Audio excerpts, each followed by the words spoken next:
never coached in different places. Never seen any of that stuff, okay?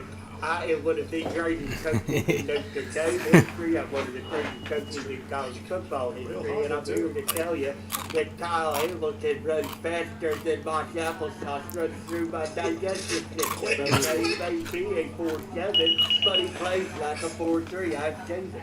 That's not the type of player they're looking for, okay? You got no fucking idea. All right, Mel. I mean, let's cool down. We don't know what type of player they're looking for, but let's go directly to the source. Coach Sirianni, you legend. What type of player are you looking for? And is it Kyle Hamilton? I want an absolute dog. Of course. Okay. What the fuck does that even mean? Is anyone listening to this asshole? Jesus! That's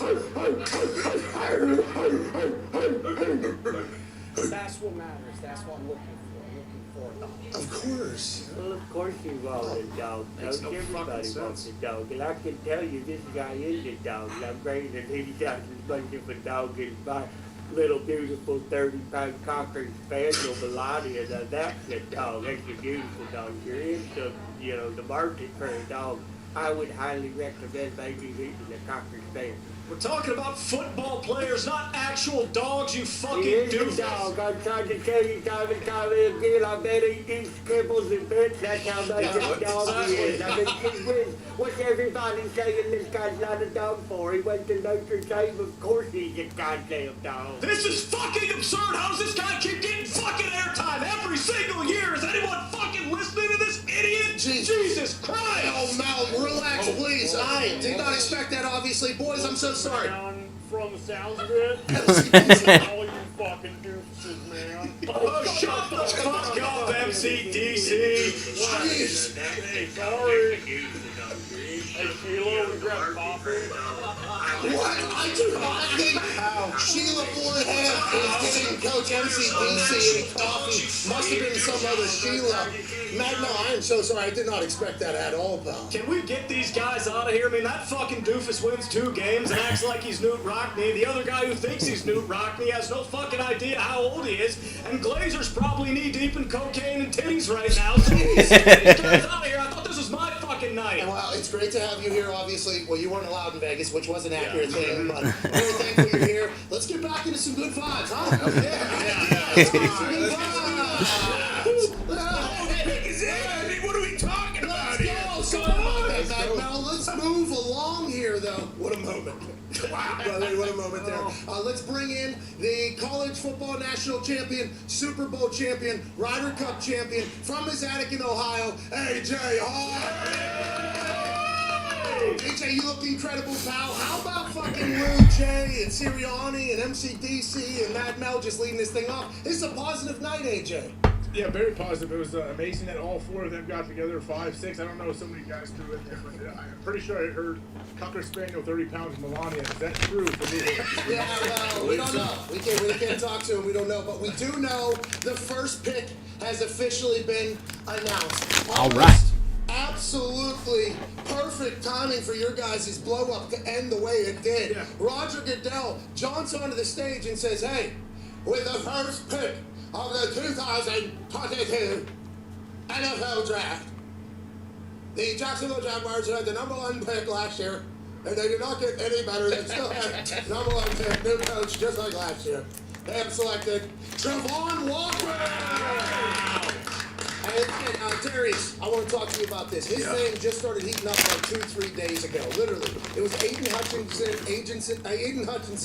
and then Sunday night, a bunch of people bet on Travon Walker. The odds moved Monday morning. This is a big time. Like, this is a surprise if you ask us a week and a half ago. Yeah, this big. He shot up the board, like you said, the last few days. Versatile, freakish athlete. Surprised that he shot up and got up there when I thought Aiden would be the guy. Kavon Thibodeau obviously been up there, but this is a big pick. Obviously matching him up with Josh Allen. Should be a good pick for Jacksonville. AJ, defense goes #1 overall. Got to feel pretty good about it with the state of the NFL right now, pal. Yeah, that's kind of how it goes, right? If there's no, #1, lock quarterback that's going to go 1 overall, yeah, it can go anything. Offensive tackle, D-end, whatever it is. But yeah, how many? He only had, 9.5 sacks in his career or this past season? I don't know, because Mick, whenever he introduced his last mock, He said he started watching the film and he did not like Trevon Walker as much as everybody else did. Now, Mick doesn't watch highlights; he only watches films, and I think it's because that D line down there had dogs. Yeah. They had dogs everywhere. Yeah. So I think they were kind of cannibalizing each other potentially when it came to stats. But also, it would be easy for people to judge against each other. You know, in the film, they got like 4 or 5 guys that are projected going like the top 50 or something like that. He had 6 sacks this year. Last year he had 1, and he had 13 total tackles. So, and like the year before that, he had 2 and 15 total tackles. So like Lions pick is in, so we already got one on the board. So we got Trevon Walker, which is, you know, the Jags need everything. So that's basically what we need here. You know Cards Against Humanity, man? Oh yeah. So, sure. So Cards Against Humanity, you know this game? Yep. Oh, okay. I thought this was potentially a Caucasian game. But anyways, Also a crossover. yeah, I think they've done well. That's good. Yeah, congrats. Cards Against Humanity. But you got to play for the person that is judging. Like, whoever's dealing and is picking the funniest thing, you can't go with what you think is the funniest. You have to go with what they would think is the funniest. You have to play the person. All these mock draft people, we're playing. All right, so I got to tell you guys this right now. This is some good stuff my wife found right here. Peach ring, gummy candies, covered in like tahini, chili and lime sauce or lime powder. Oh, delicious, fucking awesome. Definitely recommend it if you're just looking for taste. If you're trying to lay off the carbs, don't recommend it, but it's delicious. So. The Lions just put in their pick as well. He's a great building block for the future. There's no question about it. Ian Rappaport just put out a tweet. He said that a big-time scare before the draft, Georgia's Trevon Walker was in a serious car accident in Athens, Georgia, before the draft, crashing into 2 parked cars. Tom Pelissero, the Arrow, and Ian Rappaport are reporting that he emerged without injury somehow, no citations, but certainly a scare. Holy shit. Jesus. Happy you're all right, dude. Number 1 overall. Yeah. And the second pick has been announced, A.J. Hawk. If you are from Michigan, you are from 6 to midnight. If you're sitting down, pillows and blankets are going to the ceiling. A Michigan guy with everybody saying the most talented dude in the entire draft. Aiden Hutchinson, now a member of the Detroit Lions. Nice. Foxy, let's go right to you, pal. You got to be fucking pumped. The Lions, historically, not great at football. Nope. I'm so happy. This was an absolute no-brainer. We got our A.J. Hawk for the next 10 years, and guess what happened after the Green Bay Packers selected A.J. Hawk? They went on and won the Super Bowl. I'm not going to go that far yet. Aiden Hutchinson will be the guy, though, to lead us to 10-7. It started to make sense whenever Aiden Hutchinson's name was no longer the top name. You start piecing things together, you're like, oh, MC Beast gonna fucking love this guy, man. He's from Michigan too, a pillar type player. D-But, you said you thought Aiden Hutchinson was gonna go number 1. He's going number 2 overall. How do you feel Detroit won here? You think this is a good pick? Good for the organization. Yeah. Great pick. Guy come in day 1. Obviously, we game, great game, good in the pass game, freakish athlete, great work ethic. Everybody says he's the guy you want to build your defense, build your team around. So I'm excited about Detroit. This is Foxy and the guys over there in Detroit. This is the best time of the year for them. So Yeah, it's just sad for him because he was supposed to be the first overall pick, like every mock draft. But hey, I'm glad for Detroit because I'm tired of now that the Bengals have won a playoff game. I want all the teams that haven't won a playoff game in the last like 30 years. They need to win one, or at least start doing well. Give their fan bases some hope. But okay, Fox, you tell me. Hutchinson, obviously Michigan guy. Is this gonna bring a lot of juice from all the Detroit people? Are they super pumped that they got a hometown kid? 100%. Like, absolutely. That's why it was a no-brainer. Even if he stinks, everyone's happy. This is the guy they were supposed to pick. If he stinks, whatever. Connor, what are your thoughts on Aiden Hutchinson? You know, I mean, Foxy brought up a Super Bowl right away, and comparing someone to A.J. Hawk, the all-time leading tackler in Green Bay Packers history, is a little absurd. But I do wish we would have a few more, fan interaction. So actually, right now we are doing a little PMS fan cam. Look, the people need to know for it too. Even called for it. He's like, hey, I got one. But got the picks in already. I don't think any of us expect.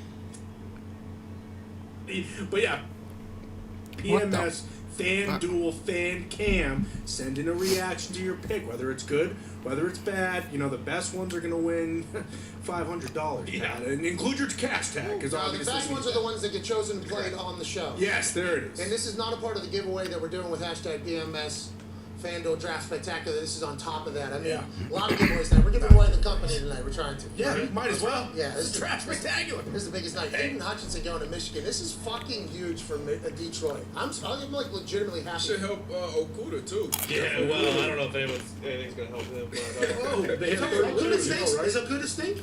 Look, he got potential. His film coming out was excellent. Obviously, it's a tough position to play in the league. So I think you gotta have a pass rush to play corner, don't you? Exactly. You get more guys getting after the pass rush. A guy like this dude going to top the draft. Deba, he's coming off an Achilles injury. Can he come back from that, or is that tough? Yeah, he's young.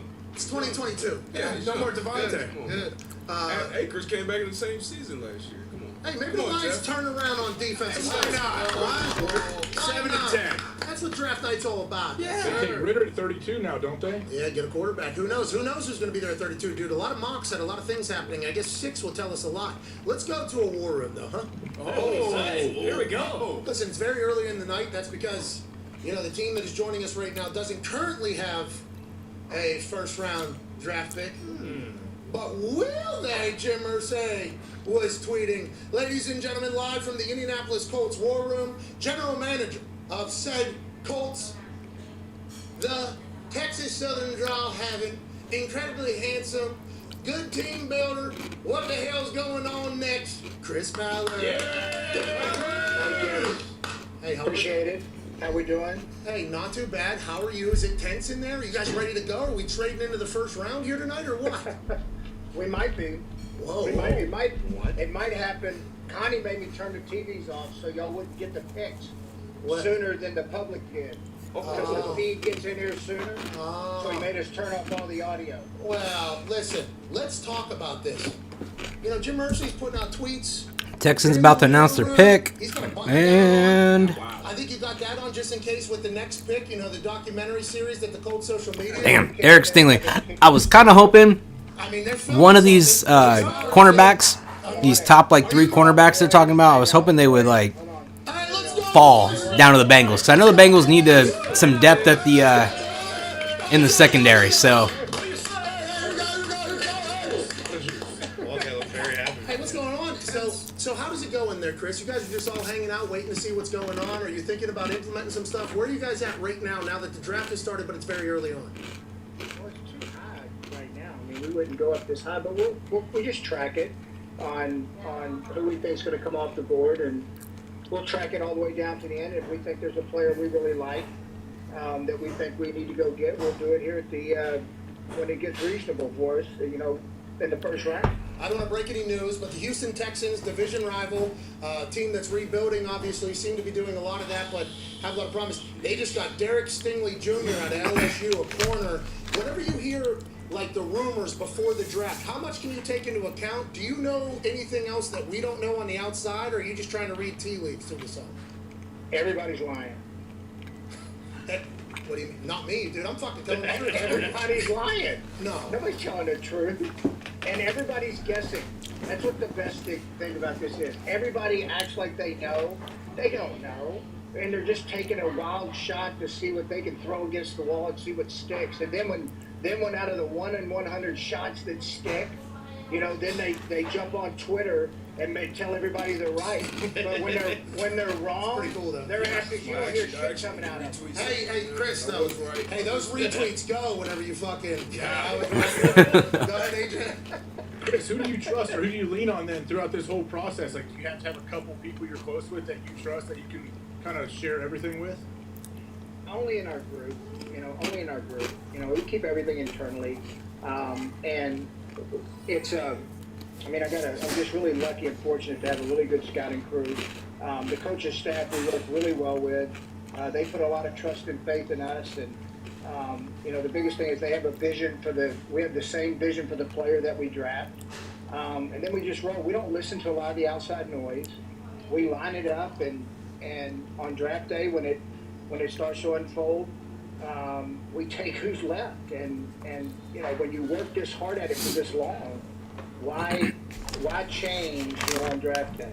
You've done all this work. Why change then? Okay, so you're an interesting guy. Everybody's lying. Like, That's what you get out of this whole interview multiple with this first-round GM. picks at this point, you've paid a lot of money to a lot of people, but me, myself included, and I do apologize, especially on draft night. I don't want to bring this up, but we all get really antsy, with things happening, especially with how good that roster is. But in this offseason, you signed Matt Ryan. You trade for Matt Ryan. Fucking great trade, especially after he brought his beers in here the other day. I don't know if you saw How it. about that? He's awesome.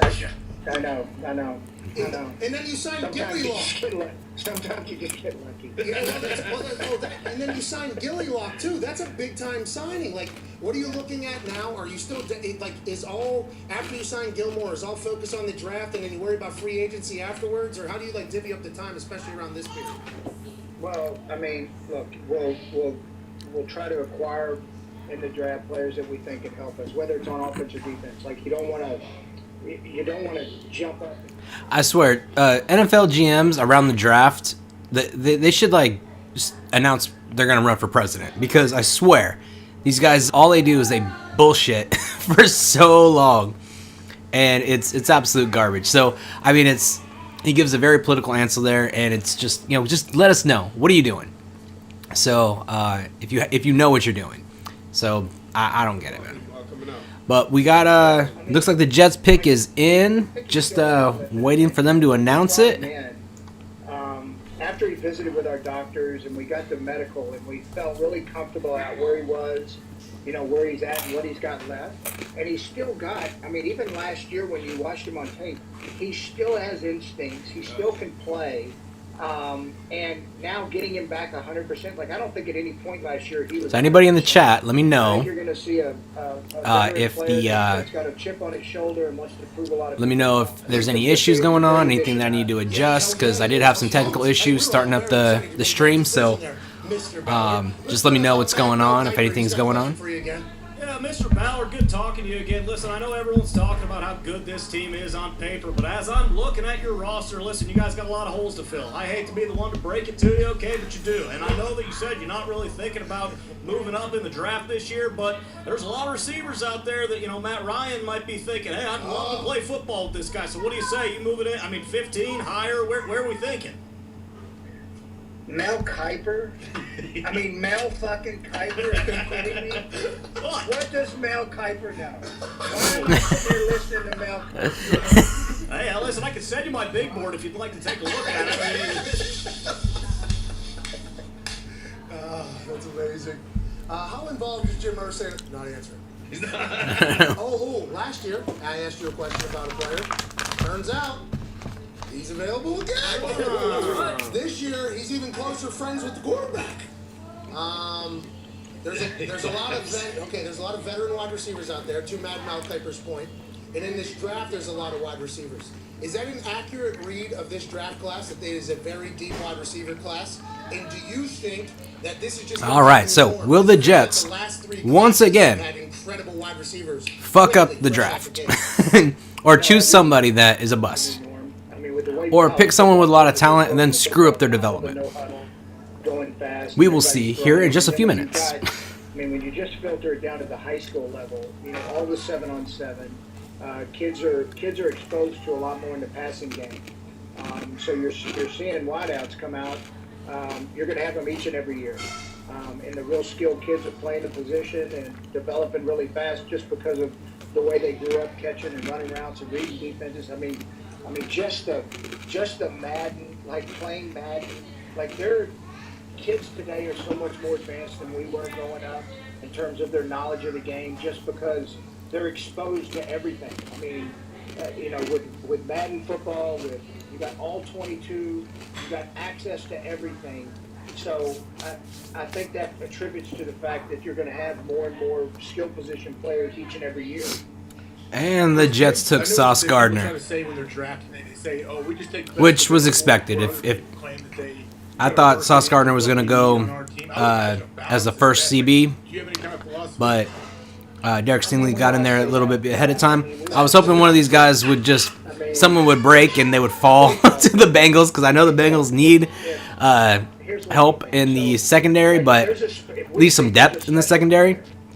So it would have been nice to get one of these guys, but when you're really good, the teams that sucked last year get to get you. So so there's got to be a real line and real difference between the two for us not to take the knee.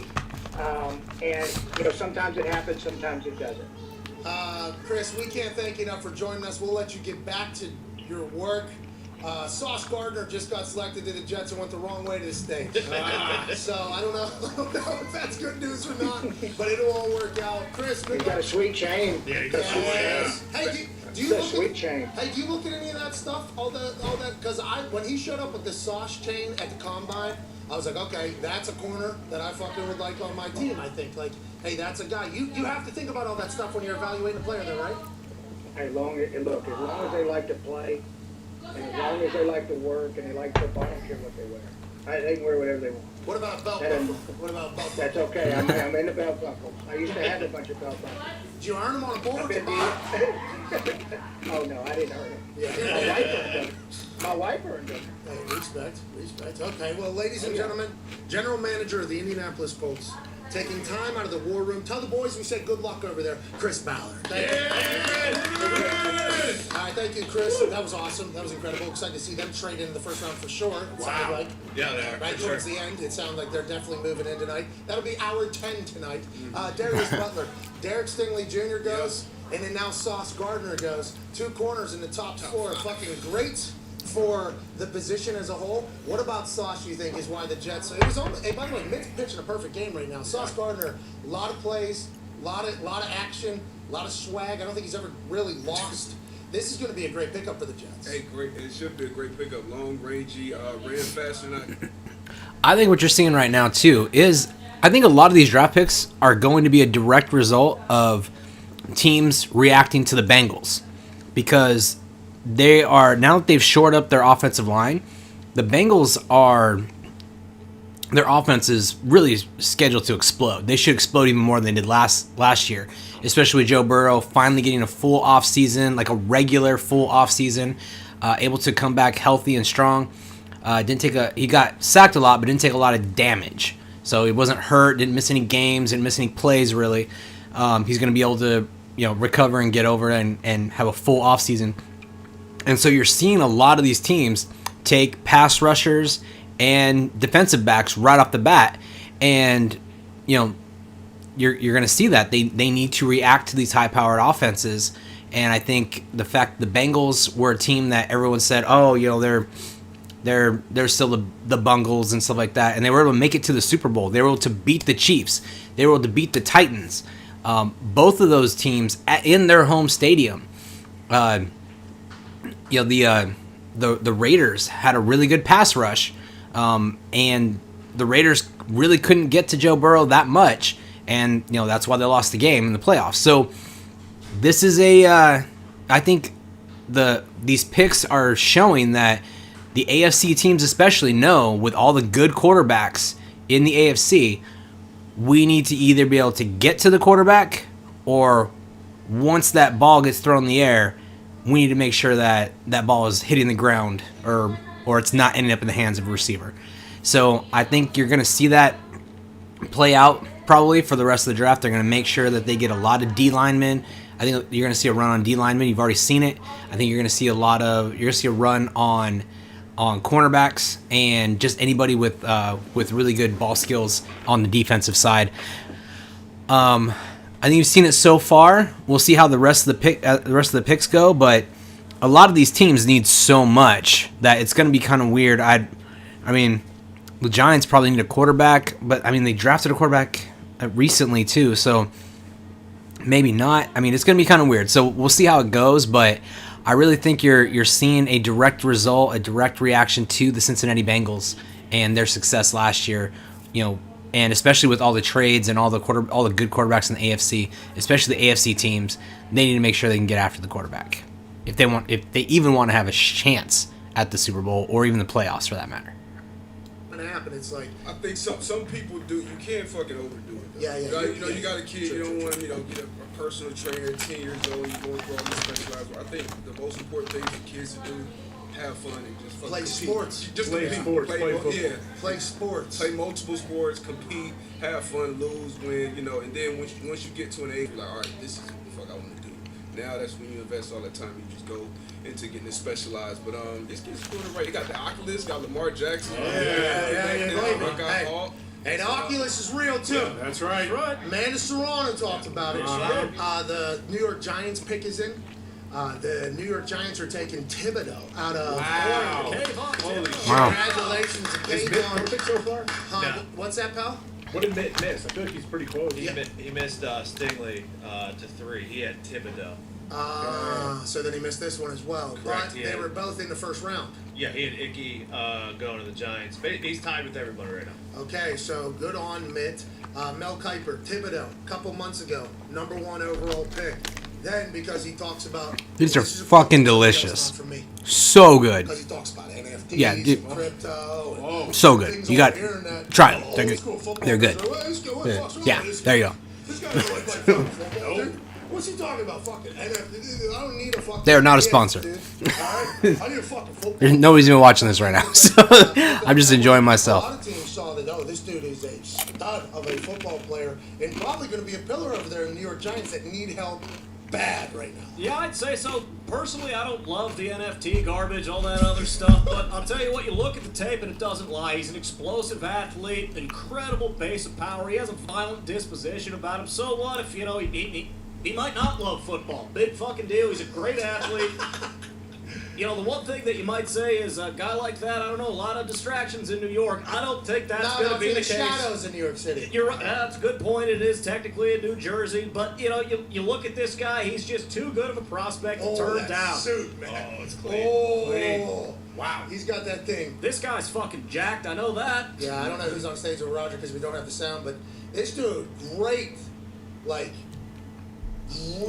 athlete. We're talking about, Stud. Yeah. And I think the way he was being chatted about it as if he was the superstar of this class. Bullshit. What's that? That was bullshit. I didn't like how they were doing it. Yeah, they were. Yeah, they were trying to. I didn't like it. I mean, he's a super confident guy. Obviously, that rubs people the wrong way. He's a fucking professional athlete. Yeah. He's a blue chip athlete. Was the #1 prospect coming out of high school. With Oregon, obviously he had some ups and downs, but he could have easily been a #1, #2 pick coming into the draft. Obviously not polished, but I think he gets with a guy like Robert Mathis in the offseason. This dude could be an all-pro easily. Hey, he's got all the tools. I hate that I didn't know this guy existed until I was watching Combine. Then they were talking about him, in some of the interviews, people were kind of rubbed the wrong way. I'm like, oh, so this. Why are they saying this publicly? This guy must suck or whatever. And then as the weeks roll on, they're like, this dude's into some interesting stuff. Yeah. Oh, so he's not a shitbird though? Like, is he like a turd or is he a fucking just into different stuff? And then we're learning as of late, he's just into different stuff and he's not scared to speak and he's an extrovert and stuff like that. It's and him and Roger Goodell have a fucking handshake. Yeah. I mean, okay, I love this guy. I don't know why he dropped. Good for the Giants, AJ Hawk. Yeah, good for him, but remember, Look at this dude! Jack. Are you kidding me? I fucking love this guy. Hey, where are you at right now? It's like I'm way delayed. Bro, there's a 4-foot tall guy up there with the Giants. I have no idea who it is. Roger Goodell is in the middle. He's on the other side. In Thibodeau, and first of all, Thibodeau and Roger Goodell had a fucking handshake. Okay? My wife doesn't like to be on camera, had a full so handshake. Yeah, the whole thing. And then him and the Giants representative just had a full in each other's face. I love this guy, AJ. Yeah, he seems awesome. But I was saying, Myles Garrett, remember when he came out? He writes poetry. He was a different dude, too. He wasn't coming out banging his head off the wall, acting like he was the ultimate meathead. He was a deep thinker kid, too. I don't know. Yeah. If they can play fucking ball. And Mad Mel said earlier, he said, which, by the way, we do not know if Mad Mel's analysis is accurate, and that should be remembered because it is. I mean, look at Mad Mel. Well, just look at the guy, please, Roxy. Pretty fucking accurate. If See, I that's don't what say I'm so saying. We don't know if he's accurate or not in what he's saying about not loving ball, but who gives a fuck, by the way? I actually had to tell a coach this in the NFL, and he was talking about a guy, that guy doesn't love football, he just loves money or whatever. He likes what comes with football or whatever. And I'm like, yeah, but he shows up at every meeting, he works, if you tell him what to do, he'll do it. If he plays well, guess what happens? he knows he gets more fucking money. Like, who cares what they're motivated by? This guy might get cut next week, and he'll be on another team the week after that, and the week after that. It might be difficult for this guy to be like, hey, fuck it, I'm here for the Colts, like, all in. If he's just here for money, okay, utilize that to motivate. Yeah, that's absolutely right. Like, who gives a fuck why they're motivated? You get 9 sacks. This is like true of. This is true in a marriage. Like, ladies, whoever, if your husband's doing the dishes, it doesn't fucking matter why he's doing the dishes. Whether he's doing it because he wants to take some stress off of you, or if he's doing it because he just fucking hates dirty dishes in the sink. Just say thank you and move on. Or if that's his thing, just, again, say thank you and move on. Anytime a spouse does something nice for you. Same thing here in football. Who gives a fuck why they're motivated? They're there to do a job. So, hey, I play football. This is my job. It's what I'm supposed to do. Yeah, I take that, especially if the person's good. One of the best wrestlers that I had on my high school wrestling team hated wrestling. He's 3-time state champion. Just really good at it. So, yeah, I don't know why people care about the motivations. As long as they show up, they do the work, and they perform on the field, doesn't matter. I can't believe that there are scouts and GMs that really take that into account in like the top 10 things that they're listing about somebody. So, yeah. All right. Well, he has a mental hurdle he can't get through. Makes sense, though. Hey, he is. That is a tough suit. It's a draft spectacular. Yeah. Ben Simmons. Sorry about that. Ben Simmons is not needed. He's jacked though. Thibodeau's pumped to be a Giant. Thibodeau had to have heard everything. If he is an extrovert and he is into all this shit, he heard everything that everybody was saying. Let's assume he's coming in with another chip on his shoulder. I'm excited to watch him, and I think he broke his custom tux with a slap. I do believe one of the red gems came off. He's powerful. I was going to say, that means he loves ball. And look how different this draft is compared to last year. There hasn't been one offensive guy. Last year, the first 5 picks were all goddamn offense. Until now, maybe. Now, this is where the cookie crumbles. Yes, it is. AJ Hawk. The Carolina Panthers pick is in. In every mock, there was a quarterback going to Carolina. Then Albert Breer wrote an article and said, look for them to maybe take a tackle and then maybe handle the quarterback situation later. Then another report came in that the Baker Mayfield trade wouldn't happen until after the draft to see what took place. Everybody assumed that was with this pick right here, AJ. What are the Carolina Panthers? It's not a deep quarterback draft, so. AJ Hawk. Well, I have no idea who they're actually going to take, but I do not think they take a quarterback here. I think they would love to trade out, but they couldn't find it. The pick is in.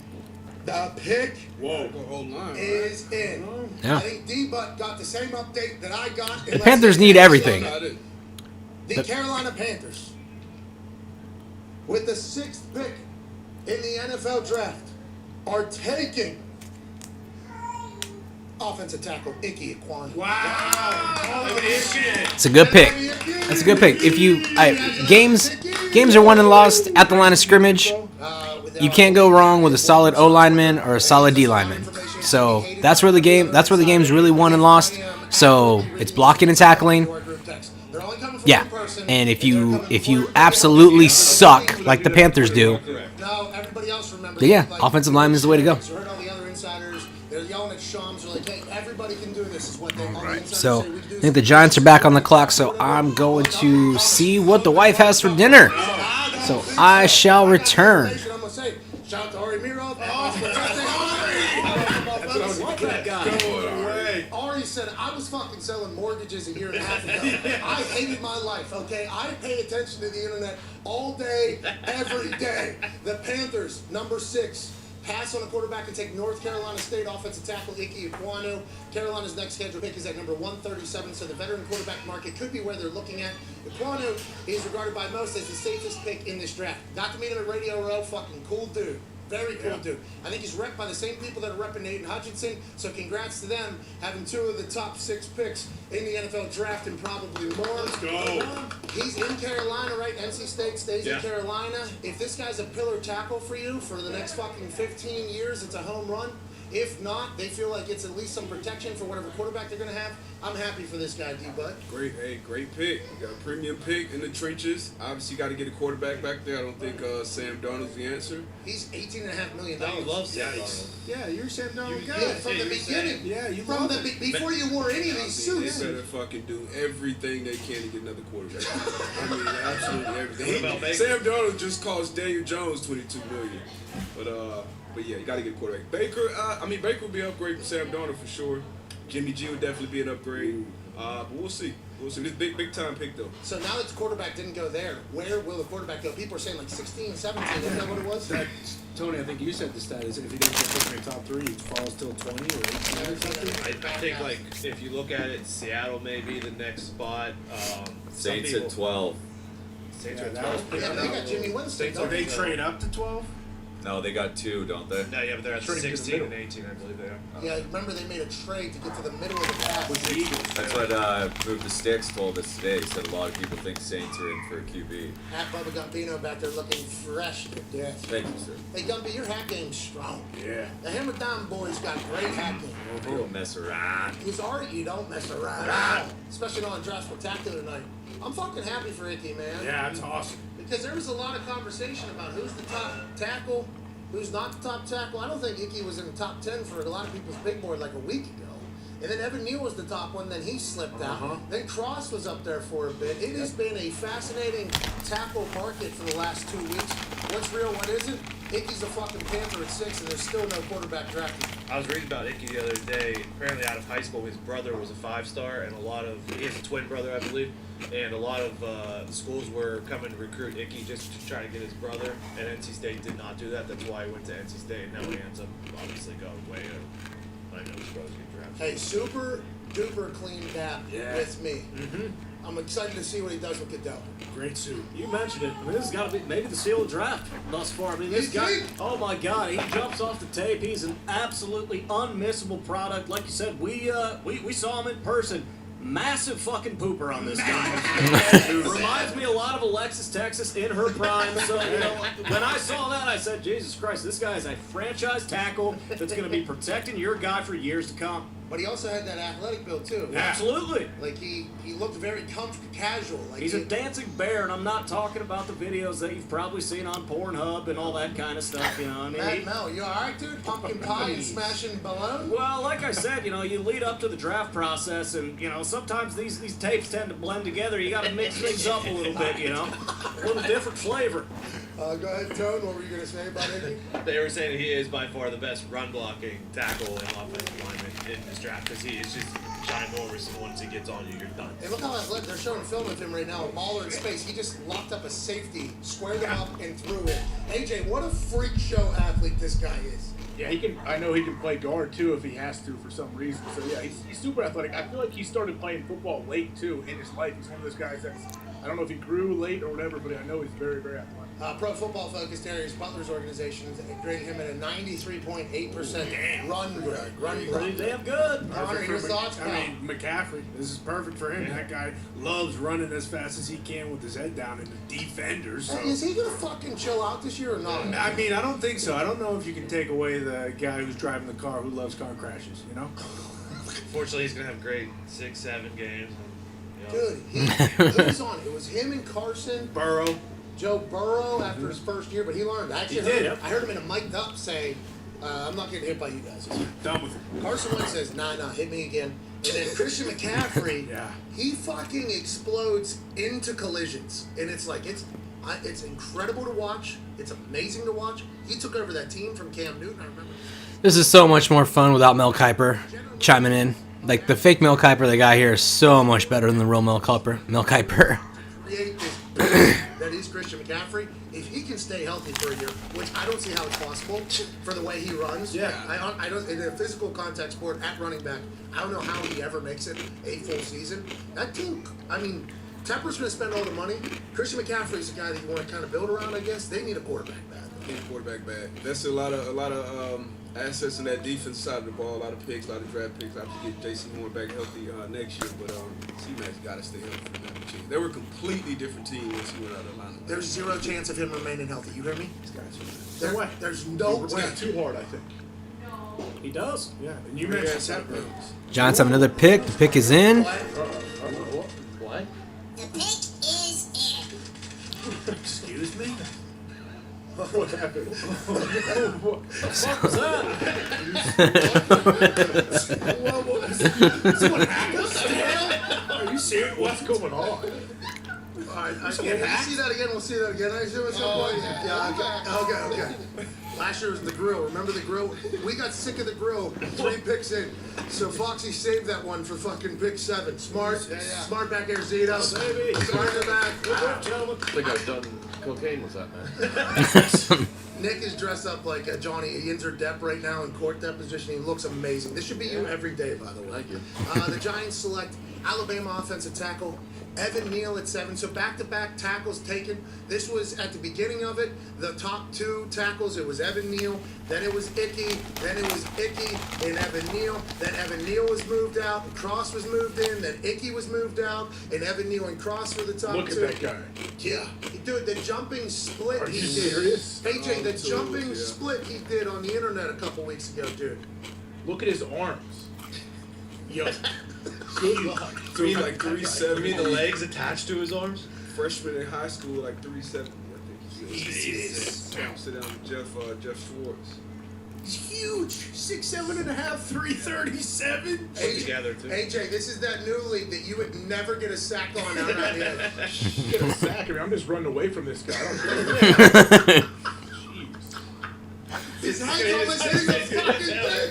Hey, do you like the? Have you seen when they go out here and they grab their hat? They have a mirror to like put it on. To check themselves? Yeah, each hat has a box that has a mirror. It's kind of nice. Bro, it's about time because some of those hats look swell. Uh-huh. Especially this guy's head. Jacket, Tom. Oh, are we wearing? No, you guys have the same jacket on? Oh my Okay. god. Oh, you guys. Beautiful. How? What is that a fitted hat? He's gonna be wearing a 9.5. No way, yeah, Jesus Christ, that thing's 10.5, 10 3/4. There's no way you're finding a cap that big. Hey, congrats, Evan. Nice job, Evan. Baby, Evan. First Bama guy. Hey, first back. Roll Tide! Roll Tide! Hey, roll Tide! Roll motherfucking Tide! Roll motherfucking Tide! Hello, Matt Metal. Tide. Hey. It's a factory. What can you say? Here's the stats. He's massive, is his first stat. Second one, he's an anchor. Okay? And then his third one, position flexibility. But not just, left tackle, right tackle, I assume is what they're chatting about.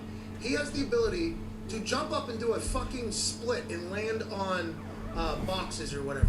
It is majestic to watch some of these modern athletes. 6'7", what? 337. Him and Jordan fucking Davis are standing on the same football field together. Yeah. Think about that, dude. Insane. That's unbelievable. You know what those big guys, what they can do that separates them, like the elite dudes, like Takatara. He's like 6'7", however tall he is. He can sit there and block everybody, but that dude can sit down on a bull rush, like 3 yards back. He can sit down and sink his hips and stonewall people, and that's what you have to do to be like that next hero. Well, that's the thing about us great tackles. You know what I mean, AJ? Yeah, let's see it. Oh my goodness, looks awesome. Yeah. Boots and shorts. Excuse me? Just go. What are we doing? I'm already fucking beating you in the head game, pal. You ain't doing shit against me in tackle. Whatever. There it was. He just fucking did the jump split. Uh-huh. How? This That's motherfucker. Jesus. 6'7", 3 fucking 30. Unbelievable. But you gotta do that pass and you gotta stay square. Hey! And then you anchor that fucking ass and dick down, AK.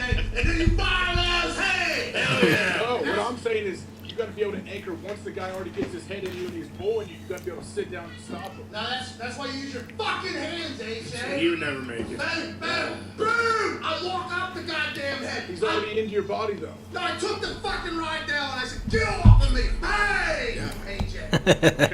That's what this guy does well. Fair enough. Uh-huh. We were watching film on Mad Mel. Is that an accurate depiction of what that guy can do? Yeah, that's an incredibly accurate description of what this guy can do. Again, plug-and-play player from day one, no question about it. It's funny you mentioned being an anchor and whatnot. A lot of people are actually saying, GMs, executives around the league saying Aiden Hutchinson didn't go #1 overall because people saw you wash his ass down at Radio Row, and that was a lot of question marks for a lot of people. Boom, AJ! Take one! Huh?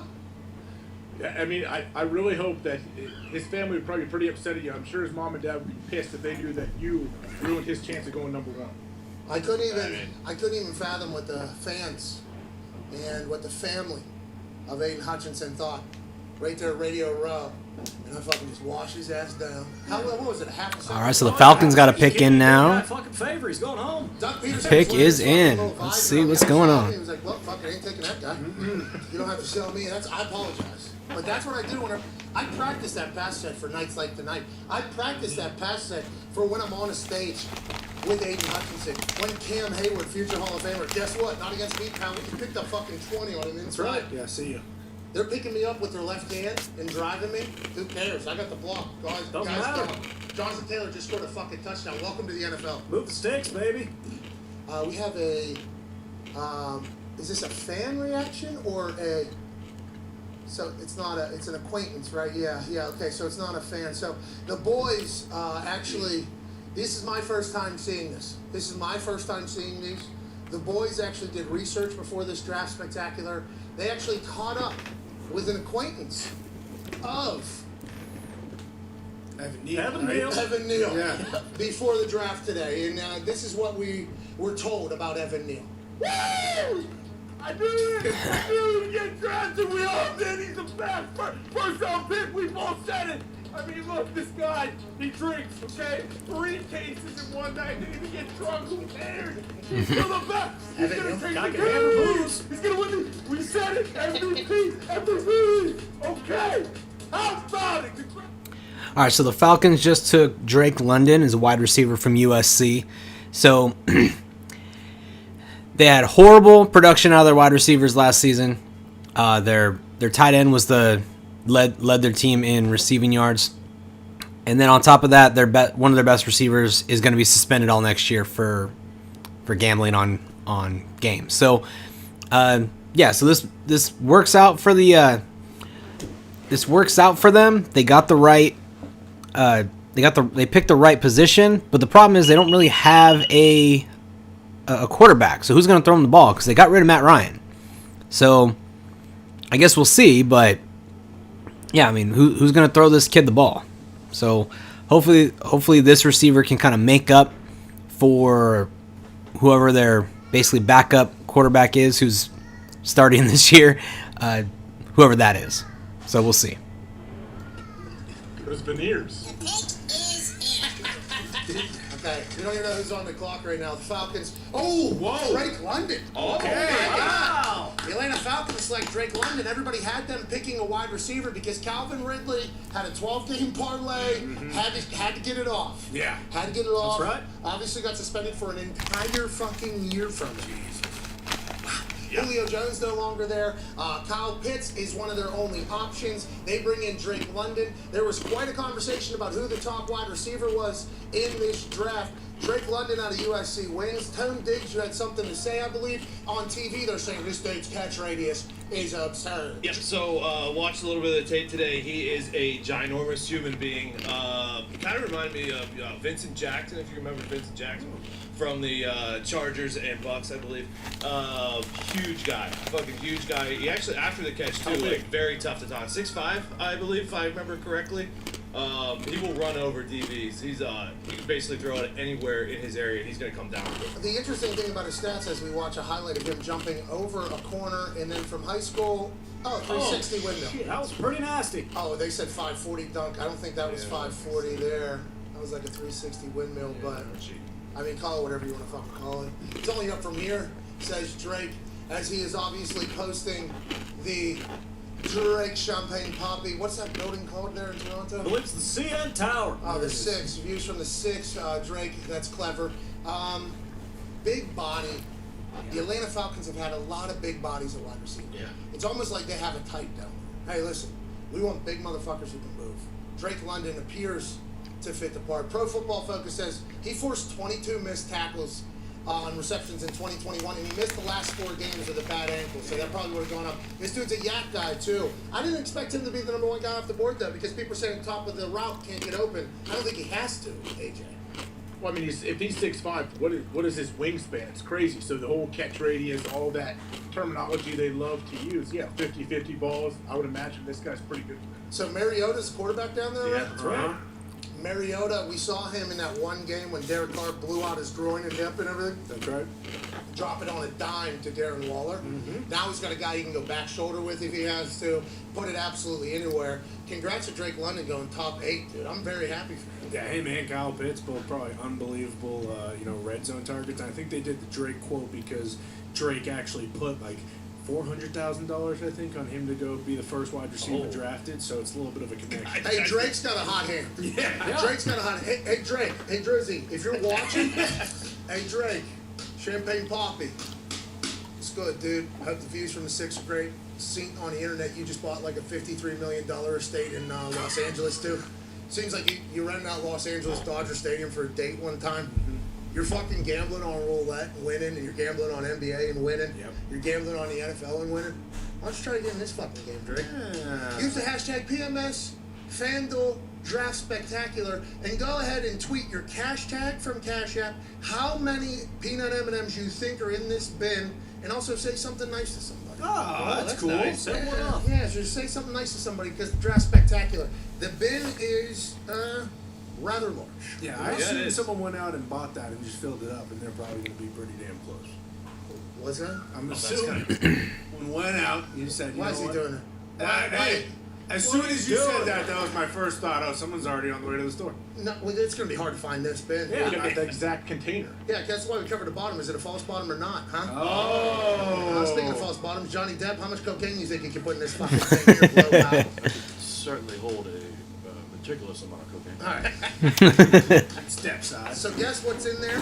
If you get it right, you will win the Grand Champion prize of $15,000. Wow, we're already to the 9th pick, man. That's crazy. If you're right, and there's other people that are right, you'll be randomly selected. Is it just me, or does it feel like the draft goes a lot faster now? Because when I was in college, I remember being out all day. And I mean like all day, from like 9 a.m. till 7 p.m. And we're at like pick 20 at 1 p.m., 2 p.m. I didn't. I was like waiting for the Bengals to pick, and I was like, "What the hell is taking so long?"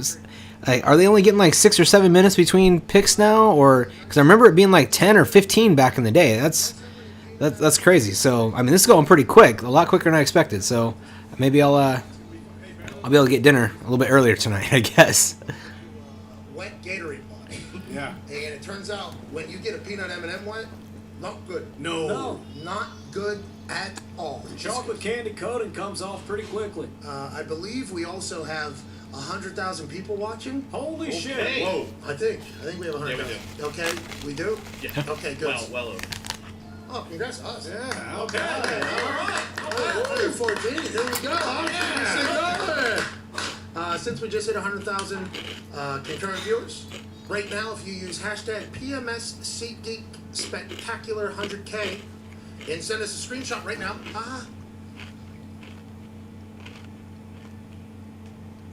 You'll be automatically entered into winning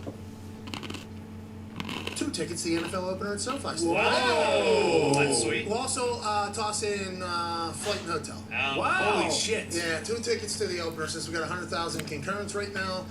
2 tickets to SoFi Stadium with flights and hotel. Now, the flight will be the flight. This might come down to who you think the Seahawks pick is in. This might come down to who you think is gonna be a better quarterback long term, because they got Drew Lock from the Broncos in the trade for Russell Wilson. So, do they pick a quarterback because Drew Lock maybe is just a stopgap and maybe you can develop this new guy? Or, again, do they build everything else and then go find a quarterback later? Now, I think they got Russell Wilson in the 3rd or 4th round, so they're able to find good talent later in the draft. At least the Seahawks are. So, I guess we'll see. But do they pick a quarterback, or do they go another route and just say, no, we got Drew Lock for now. Maybe wait until next year or the year after, and we'll get a quarterback then. We'll see. I don't want any misinformation on this program. Pandemic's over, right? I mean, Fauci it's said. coming from the horse's mouth. Hey, we studied that. Yeah, We did. Yeah, we did. I still don't think you can trust Fauci, though. You watch him throw that goddamn first pitch out. You can't trust anything that guy does. All right. Thank you, Mad Mel. We assume that was the case with you. But what is going on with the gambling out here? So you could have got Trevon Walker earlier this week at plus money. That would have been nice. Aiden Hutchin, you could have got plus money. When the Trevon Walker news came out that he was going number 1, you still could have got Aiden Hutchin at plus money going number 2, which a lot of people do. Stingley Jr. going at 3. If you listened to the news this week, it took him at first quarter was plus 250. And going to Texans was obviously plus money there. Sauce was always going to the Jets. But the run of defensive players, I don't think anyone thought, like, a lot of people had tackles going in the top 5. So if you had a tackle going in the top 5, you definitely missed out on money there. So I think the books are probably pretty even right now. Okay, let's talk about a tackle. The Seattle Seahawks with Geno Smith and Drew Lock as their quarterbacks. With the 9th pick overall, they take tackle Charles Cross. Oh, Charlie!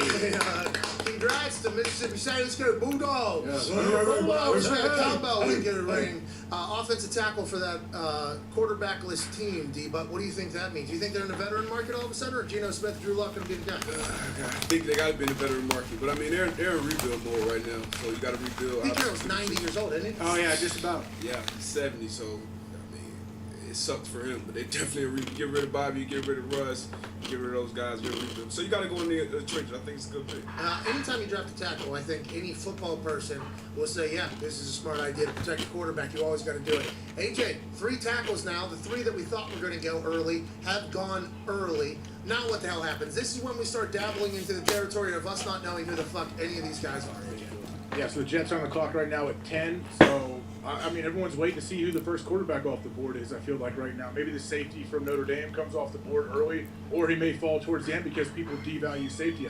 We heard from Jason Glazer earlier in the night that he was boots on the ground. That's right. The Philadelphia Eagles are tracking towards Kyle Hamilton. Mad Mel, you did not agree with that at all. No, yeah, I think that's a bunch of horseshit. Glazer, you guys know him. He's a fucking booze bag. He's probably knee-deep in hookers and cocaine out there right now. I can't see a world where Kyle Hamilton gets past Washington at 11. He's a player they really covet. He really is a day one guy. You heard from Sirianni a little bit earlier. We don't know if he's a dog, but he has a lot of dog-like mentality. So, yeah, I can't see Kyle Hamilton going to Philadelphia. Don't see him slipping past 11. I saw that Seattle War Room draft day.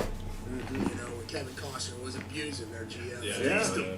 He did. He fleeced the hell out of him. Big time. And actually told him to his face, like, hey, you're a fucking punk. He did. Work your Calls ass. him a pancake-eating motherfucker. Because in one of their meetings, he was actually eating pancakes. That's right. Yeah. So it was an accurate description of him. Ian Rappaport inside, as opposed to the outside shot he was supposed to have because of the wind conditions. He looks fantastic on there. D-Butt.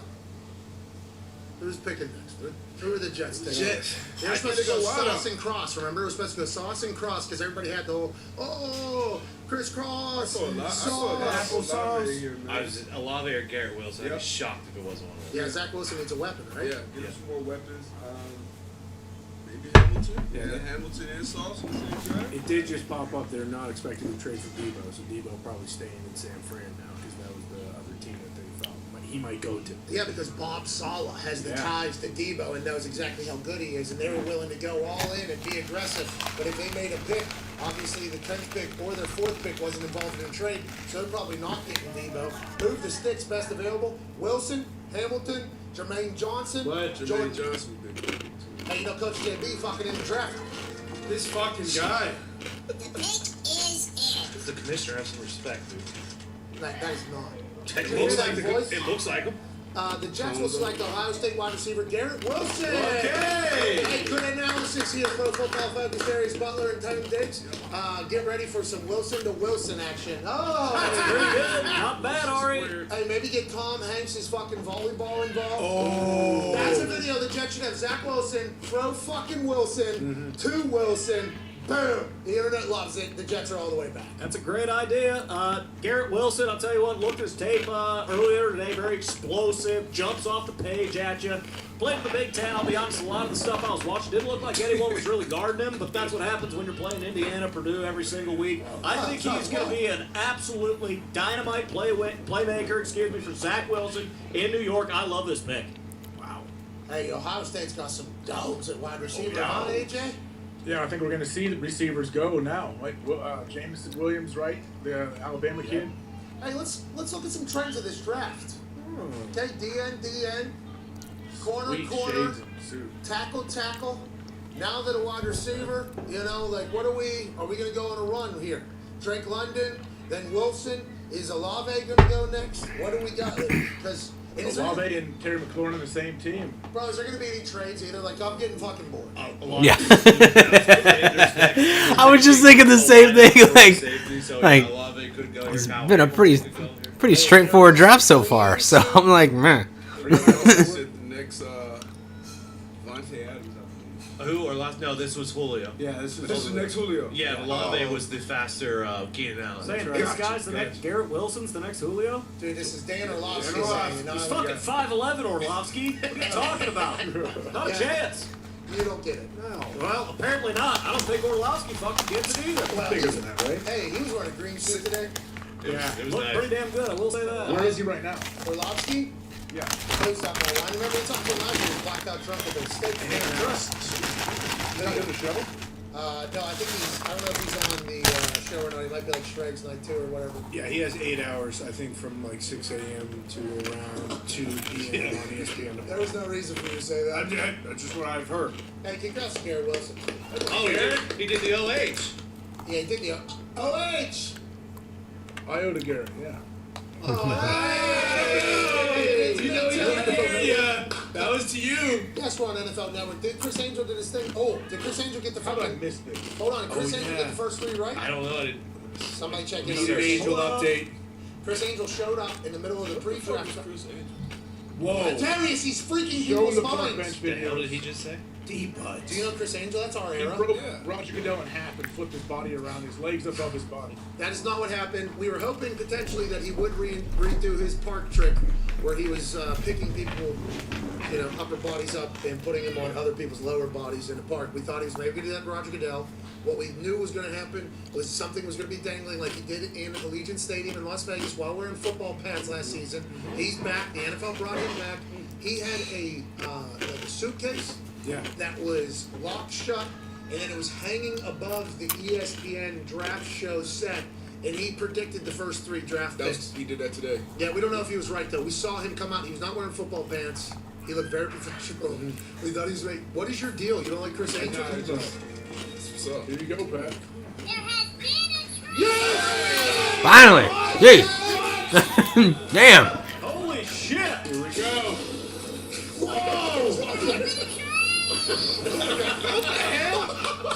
Roger. The Saints. The Saints Oh, are shit. now on the clock. Okay, They made where an did they interesting go? trade earlier in the offseason to move up into the middle of the draft while sacrificing a future first. It was an interesting move. Now they move up again ahead of the Washington Commanders, who go back. I mean, let's go. Saints have been making a lot of plays. If we do recall, the Saints offseason has been wild. They were $70-some million over the salary cap like 2 weeks or 10 days before the salary cap had to be done. They ended up being $30 million under the cap whenever the salary cap deadline happened. Able to shave off $100 million of their salary cap somehow. We have no idea. They bring back Jimmy Winston. Taysom Hill goes back to full-time tight end and gimmick guy, which is exactly what he is great at. Now they trade up into the first round here again. And what are they going to go with? This is fascinating. Yeah, it might be the other Ohio State wide receiver. They might have liked both of them, and then all of a sudden it's like, okay, if one's gone, we kind of have to go up and get There our with guy. Michael Thomas, Ohio State wide receiver. Yeah. Yeah, and then also Alvin Kamara. I mean, you're set. Hey, what if they take a quarterback? Could be quarterback. They were on the list of I think they might be leaning towards Kenny Pickett here. Like, no Whoa, doubt. Every NFL team likes their quarterback to exude some sort of big dick energy. If you're leading a franchise, billion-dollar franchise, you absolutely have to do that. We've all heard about the small hands. I've heard from a couple scouts and executives that the small hands actually make his dick look much bigger. I haven't got eyes on it myself, but some teams do love that and look for the Saints to possibly move up and get Kenny Pickett here at 11. So when the Panthers came up to Kenny Pickett at his pro day and said, fucking hold that pitch, Kimbo. Fucking flip that thing around in them gloved hands. You're saying the Saints did the same thing, but it wasn't Pigskin. No, it's, hey, let's see your knob in your hand, and then we'll know, if you're the guy who's going to move our franchise into the next era. Okay. Indoors, too, so the small hand's not as big a deal. Yeah, and also NFC South, a lot of warm cities. Yep. A lot of their schedule is in a very, favorable climate for somebody that does potentially not have as much grip as somebody else. Is he your top quarterback, Kenny Pickett? Honestly, the way Kurt Warner talked about him today, have you seen a Kurt Warner movie? No, American Underdog? Yeah. I have not. You're a fucking terrible person. Wake up, D-Bud. You're a bad guy. It'll change your life, D-Bud. D-Bud, you're a bad guy. I think I'll pass on that. I love Kurt Warner, though. Okay, well, I saw it play out in real life. No, you didn't. You have no Right, I idea. didn't see him in the fucking grocery store, you're right. No, he's in the cornfield, dude. He was in the line dancing bar. I must say, that running was in a the cold. phenomenal film. I would have loved to have been involved with that project. Oh, no cocaine. Not in a film like that. Anyways, It's a distinguished film. bro, it was a Hallmark film.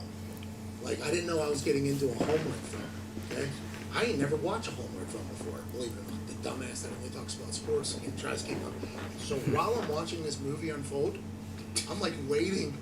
I'm waiting for the football to come. I'm waiting. Yeah. Hey, when are we going on the greatest show on turf? Like, when's this happening? And we're getting in there, and all of a sudden, feelings are starting to be. I'm like, oh my God, I'm starting to catch character. Like, catch feelings for some of these characters. I'm like, what is this? I've never done this before with the movie. Because it's Kurt Warner, I watch all the way through.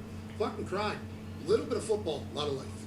Lot of life. Good football, too. And when Kurt Warner starts talking about football, I have to respect it, because that son of a bitch was playing for the Barnstormers, got sacked 30 times in one fucking practice. You hear me? His best friend speared him right in the goddamn wall. That's right. That he happened. did. And then in practice, the coach said, do it again! And then his best friend was like, oh, I'm going with the helmet this time. Yeah. Boom, took him out. This was in practice. This happened, right? So whenever he's talking about football, I feel like he knows. He says the fact that the Pitt offense was so relying upon Kenny Pickett, his arm won them games, his arm put them in conversation. He was their offense. He trusts him to be the guy much more than any other quarterback. Has a lot more accurate passes, thinks his ceiling can continue to go, and he has that moxie and swagger. He talked about Desmond Ridder not having as good of an arm or as good of accuracy. Good athlete. Yeah, that whole thing. So he thinks Kenny Pickett's the top guy, and he said that like with authority.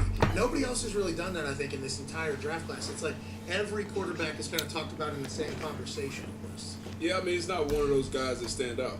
So that's what it is. Malik Willis, with his athleticism, his arm, you can see a higher ceiling. But Pickett, I think they want to be the one that can go in there and start. But I'm not high on any of these guys. Well, so with Jameis getting a little bit of money, he would be the veteran that Kenny Pickett would learn from? Imagine Kenny Pickett doing those fucking... Oh, yeah. Oh, my God. Genius. That'd be Need that. awesome. Kenny Pickett, you know how you take your game to the next level? Fucking, you're bobbing against those things. Yeah. You're standing on... You're crab walking. Uh-huh. You're standing on the Bosu ball, and you're fucking catching cards. You know what I mean? Like all the Jimmy Winston workouts. The Saints pick is in. All right, Saints. Chris Olave. Wow. Wide receiver. Yep. Ohio State goes to the New Orleans Saints. Michael Thomas. Good pick. Chris Olave. Yep. Olave is there. Alvin Kamara. Taysom Hill. Jameis Winston is now getting a plethora of weapons to have. Yeah, if Jameis Winston can't, lead a team to score over, 25 points a game with this offense now, I mean, he's done, because he's got everything now. I mean, Alvin Kamara is still there. He's got other receivers. I mean, this offense is pretty solid now. He's got the weapons he needs. So, I mean, if they can't score like at least 25 points a game, I would say. I mean, at least 20, obviously. But I mean, like somewhere there. I mean, he's done then. He did great in college, but he's been mostly a bust at the pro level. He's shown glimmers of greatness, but he's just not.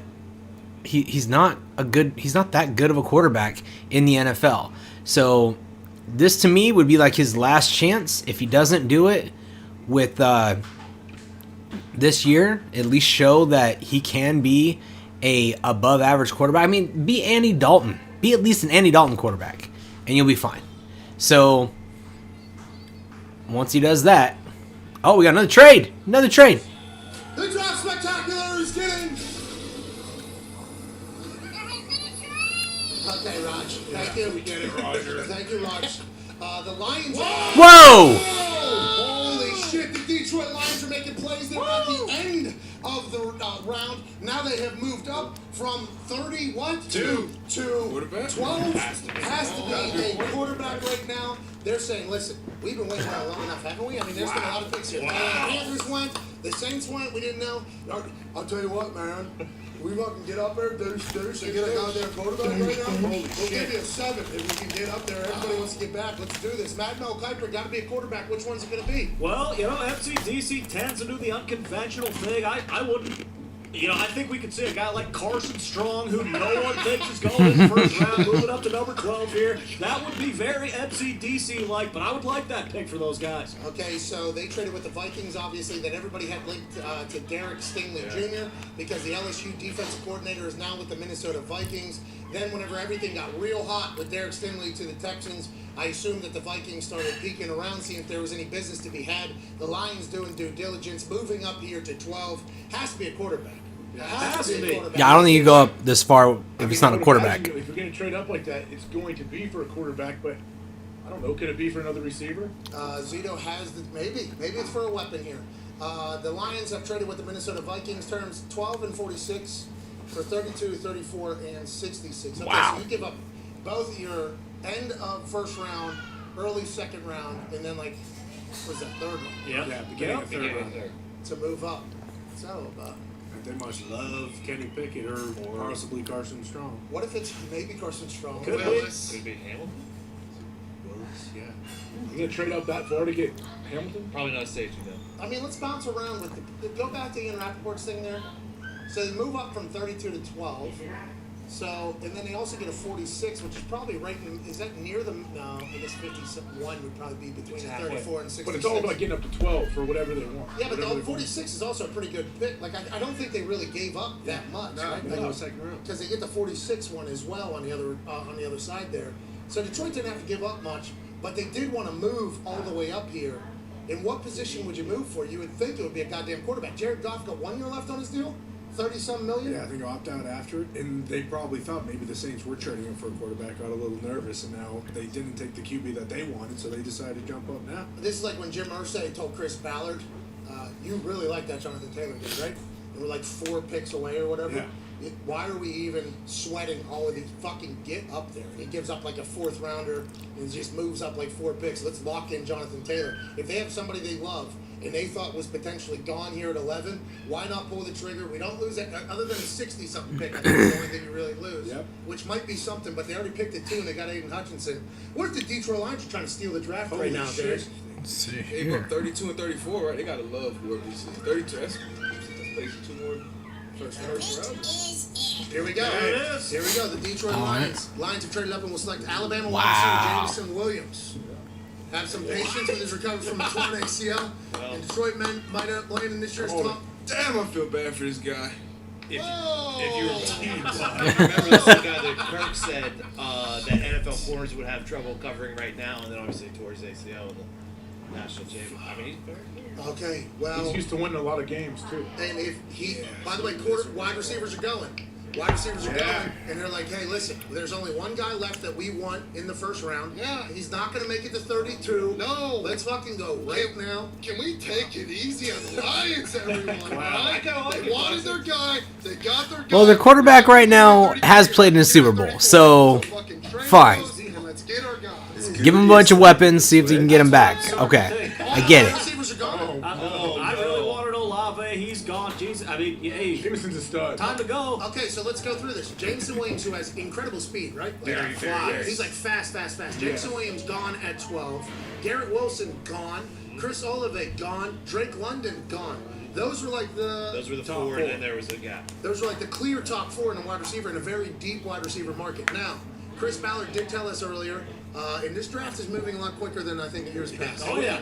Thank God. We Lightning appreciate pace. it. We're moving. We appreciate it. I wonder if there was Out like there in Vegas, Pat, yeah, you're right. Long night ahead of them. Early morning coming tomorrow. What are you going to say, AJ? well, also, if Detroit knew they wanted to take Williams, they know Green Bay's in the market for a receiver, too. He probably would have gone to Green Bay if he was available when they were picking, too. Yeah, I'll tell you what, man. Let's get a guy that ain't going to be able to They were moving up. if he goes to Green Bay, he got Aaron Rodgers. We're definitely gonna be able to hit him. But we don't know if we're gonna be able to hit him, but we're gonna get him. Jared Goff is quarterback. Yeah, he's a QB. Can't weapons. Looks like the Eagles traded too. Trade. Oh, Man. No, I thought the trades were gonna come early, but no, they come in mid-round. Here we go. Why are we so far ahead of the TV? Because we're fucking dogs, AJ. Here's the Eagles trade. They're on the clock at number 13. Hey, Texans, they traded Texans. Kyle Hamilton. So the Eagles have traded up. Oh my God! Oh my God! Jason Glazer called this in the pre-show. If Glazer hits this on the head, I will stick a shotgun in my mouth and blow my brains out. This is the last fucking time you've ever seen me. If Jason Glazer, boots on the ground in Vegas that we talked to earlier, and we will run it again. We will have to run it again because earlier all hell broke loose when Jason Glazer joined us live from the Strip. I think he was at the Strip in Las Vegas. MCDC was at Chuck E. Cheese. Lou Holtz showed up.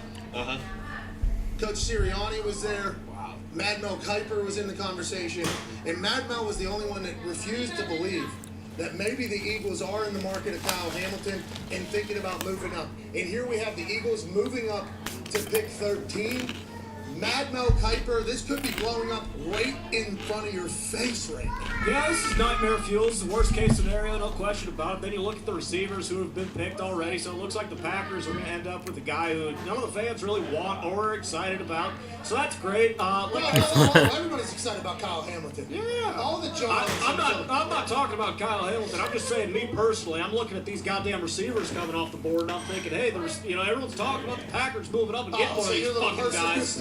Okay, but like I said, I mean, if Glazer is right with this, if he's spot on, I might have to fucking take the rest of the night off. I don't know if I can fucking do it. No, can't do it, man. No, can't do it.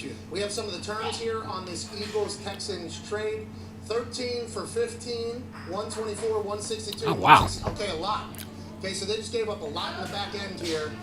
They gave up their 15th pick just a couple picks later. 124, 162, and 166. So they wanted somebody. So Jason Glazer, 4th or 5th round picks, I think. Yeah. Right here on this show, that he was hearing that the Eagles love Kyle Hamilton. AJ, you traded 2 picks, give up a lot in the back end. What do you think and who? Yeah, I mean, if they've really been keen on Hamilton, as Jason Glazer told us before the show, then yeah, you don't want to lose him to somebody else. But man, I don't know. I think this may be for someone else. Well, so, listen, I have no idea what's being talked about. Wide receiver Jameson Williams goes. Then immediately following that, Eagles pick. Before that was Olave to New Orleans. So is it all wide receivers as of right here? Yeah, 3 in a row. This is probably what the Packers were worried about. So changing positions, or is there another wide receiver up there that maybe they were scared could potentially get plucked? So I just looked at it. Obviously, they go from 15 to 13. They wanted to jump the Ravens. So obviously, they think there's someone at 14 who the Ravens were going to take that they wanted. The person who was mocked in every Kyle Hamilton draft to the Ravens. Every single one was Jordan Davis. Jordan Davis, 6'6", 381 pounds, runs a 4.8. If I, Pat McAfee, was the general manager for the Jacksonville Jaguars, or if I was Sean Conn and I created the bumper, and I had a yacht that had a spa in it, and I had a mustache that did this and everything, as soon as I saw the combine videos of Jordan Davis jumping fucking 12 feet on the broad jump, sprinting casually faster than some fucking skill position, I would say, give me that fucking guy. I don't care about anything else. Now, he went with Travon Walker. Is Jordan Davis the guy that the Eagles trade up for? Makes sense. Albert Breer is now reporting that the Eagles are selecting Georgia D tackle, 6'6", 381-pound specimen of a football player, Jordan Davis, who's a gold, an absolute gold. Jason Glazer reported boots on the ground before the draft that maybe Kyle Hamilton, but instead, with every mock draft, as Diggs stating that Jordan Davis was going to be a Raven. And in that defense, he would have been fucking awesome. Nick Sirianni and the boys in Philadelphia said, nah. We got to trade ahead of Harbaugh. We got to go ahead and give up a lot on the back end, and let's get this fucking monster of a D tackle in Philadelphia. What a pick for Philly. I'm happy for him, man. Yeah, absolute dog, no question about it. And like you said, maybe now people will consider taking into effect that Jason Glazer just ripped about 8 gator tails and has had, 15 to 16 cocktails. So maybe he's not the most, sterling picture of what's happening in this NFL draft. Jason Glazer, obviously relative of Jay Glazer, trying to make it through the NFL Insider Game. D-Bud, whenever we talk about 6'6", 381, 4'8" earlier, upside huge. I guess the entire conversation about him last season was took some series off. I keep forgetting the Eagles were actually in the playoffs, so they're not as far behind as I thought they were. But no, they're a decent team. So yeah, a few extra pieces like this would be great. This could be the steal of the draft 15 years from now. Jordan Davis being the guy. Yeah, those question marks are the only reason he's still on the board, especially after that combine performance. That was probably one of the most ridiculous combine performances I've ever seen by him. I mean, AJ Hawk, right? Sure. He ran like a 4.4 or something like that, jumped 40 inches. Yep. In those white tights back in the day. And Well, he didn't last past 5. Yeah, exactly. There's a white doing a lot. This Need him. Let's get this Ohio idiot place. Let's get this guy at 5. Let's make him drive to Cincinnati 2 hours. That's right. Let's hop him on a plane. Let's fly him to Chicago. He's got to drive to fucking Green Bay. Let's introduce him in his big ass suit. And while he's here, he's gonna buy 4 houses in town and make them all into one combined. Because that was the old CBA where he got all the money. Jordan Davis, though, could you imagine being that large, that fast, that athletic, and have that much potential, AJ? No, I cannot envision that ever being for me, but I think it's an awesome move from the Eagles. If you're going to trade up like this, I've heard people say, oh, well, he doesn't play on third down that much. Well, guess what? He can play on third down. The dude is dynamic enough. You can put him in there to rush the passer. What do quarterbacks hate? They hate pressure in their face, up the middle, and so do all the interior O-linemen. They do not want to face this dude. There are guys whose best football is NFL-style football, and that happens on a very regular basis. I feel like he's going to be one of them. Now, he was on a packed defensive line, but it feels like he gets in the right system with Sirianni and that team. This is when he could truly blossom his entire football game. It's happened in the past to a lot of guys. Yeah, I can't wait to see it. Like AJ said, you get pressure up the middle, and not only that, his back down ability with how big he is, he's going to be hell on quarterback. Oh, he's going to be blocking kicks. Yeah. Fuck, probably not, actually. They were saying that about him. He won't. So, I mean, that's where we'll learn about him right there. What, does he not play on field goal blocks? No, he does. He doesn't give a go, though. He just kind of stands there. Yeah. First extra point, we will see everything we need to see in Jordan Davis, I think. That is honestly how I will judge him forever. Because he could potentially block 10 kicks if he wanted to throughout the rest of his career with how big and how athletic and how quick he is, which is really the biggest part of it. But on that D-line, playing all 3 downs, let's go, dude. So talking about that D-line, Javon Walker, his tape was whatever. Jordan Davis, though, when you watch his, he does jump off. And then you pair him with Fletcher Cox, and you pair him with Hargrave, Javon Hargrave. And then also shout out Shregs and his mom. He had people trading up to take Jordan Davis. Oh, Shregs getting a home run. I am very worried that Jordan Davis is going to end up murdering Carson Wentz, because if Carson tries to get away from him, Jordan Davis is going to break his fucking neck. He's 380 pounds. If Carson tries to run, he might take his legs off. Well, Carson ain't scared. Carson So what should doesn't know. Carson do? That's what scares me. No, but Carson doesn't know that guy's 6'6", 381. He has I graduated from North Dakota State University. I'm always going to root for Carson Wentz to do well. Okay? And then just in the game, a couple But days later, he's right. Carson Wentz will get murdered if he doesn't realize that he needs to get rid of the ball.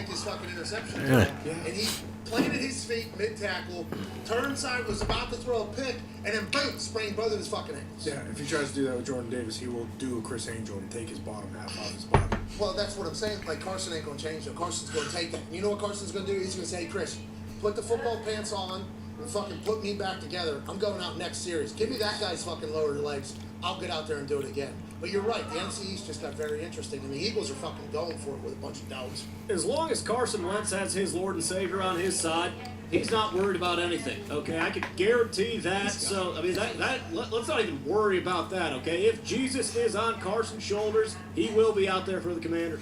Well, we know that's the case. I mean, that ain't ever going to change. That ain't ever going to change. I mean, a lot of fireworks here. Yeah. And the biggest firework is that we were halfway through and it's not even midnight. And there's no quarterback. Yeah. True. No quarterback is gone. It's like number 20 might Yeah, the Steelers might get Malik Willis. pick of the litter. Hey, let's run the. No, let's not. What? Well, I don't know if we have it recorded. We put it on Twitter. Did we have it able to be clipped? Whew. The Jason Glazer's footage from earlier? He was wrong inevitably, but He was wrong.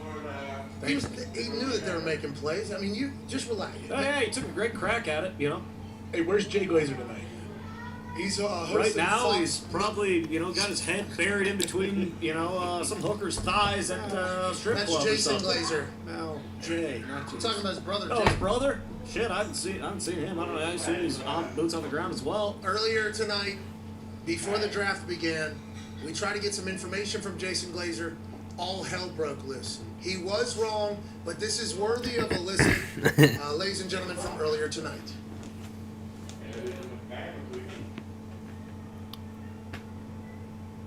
No, that yeah. I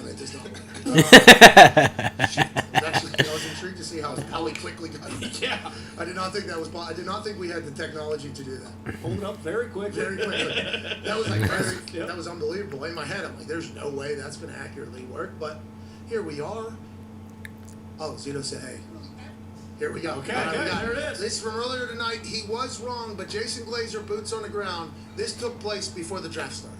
Literally everything that happens in the NFL, this man knows a week or two in advance. Ladies and gentlemen, let's go boots on the ground in Las Vegas. Jason Glazer! Thank you. Really, thank you. I appreciate it. Great to see you. Pat, once again, thank you for having me back this year to the Draft Spectacular. This is my 30th year covering the NFL Draft, and there is nothing better. Hey, when it's in Vegas, too, no one's arguing. I love Vegas just about more than any other place in the world.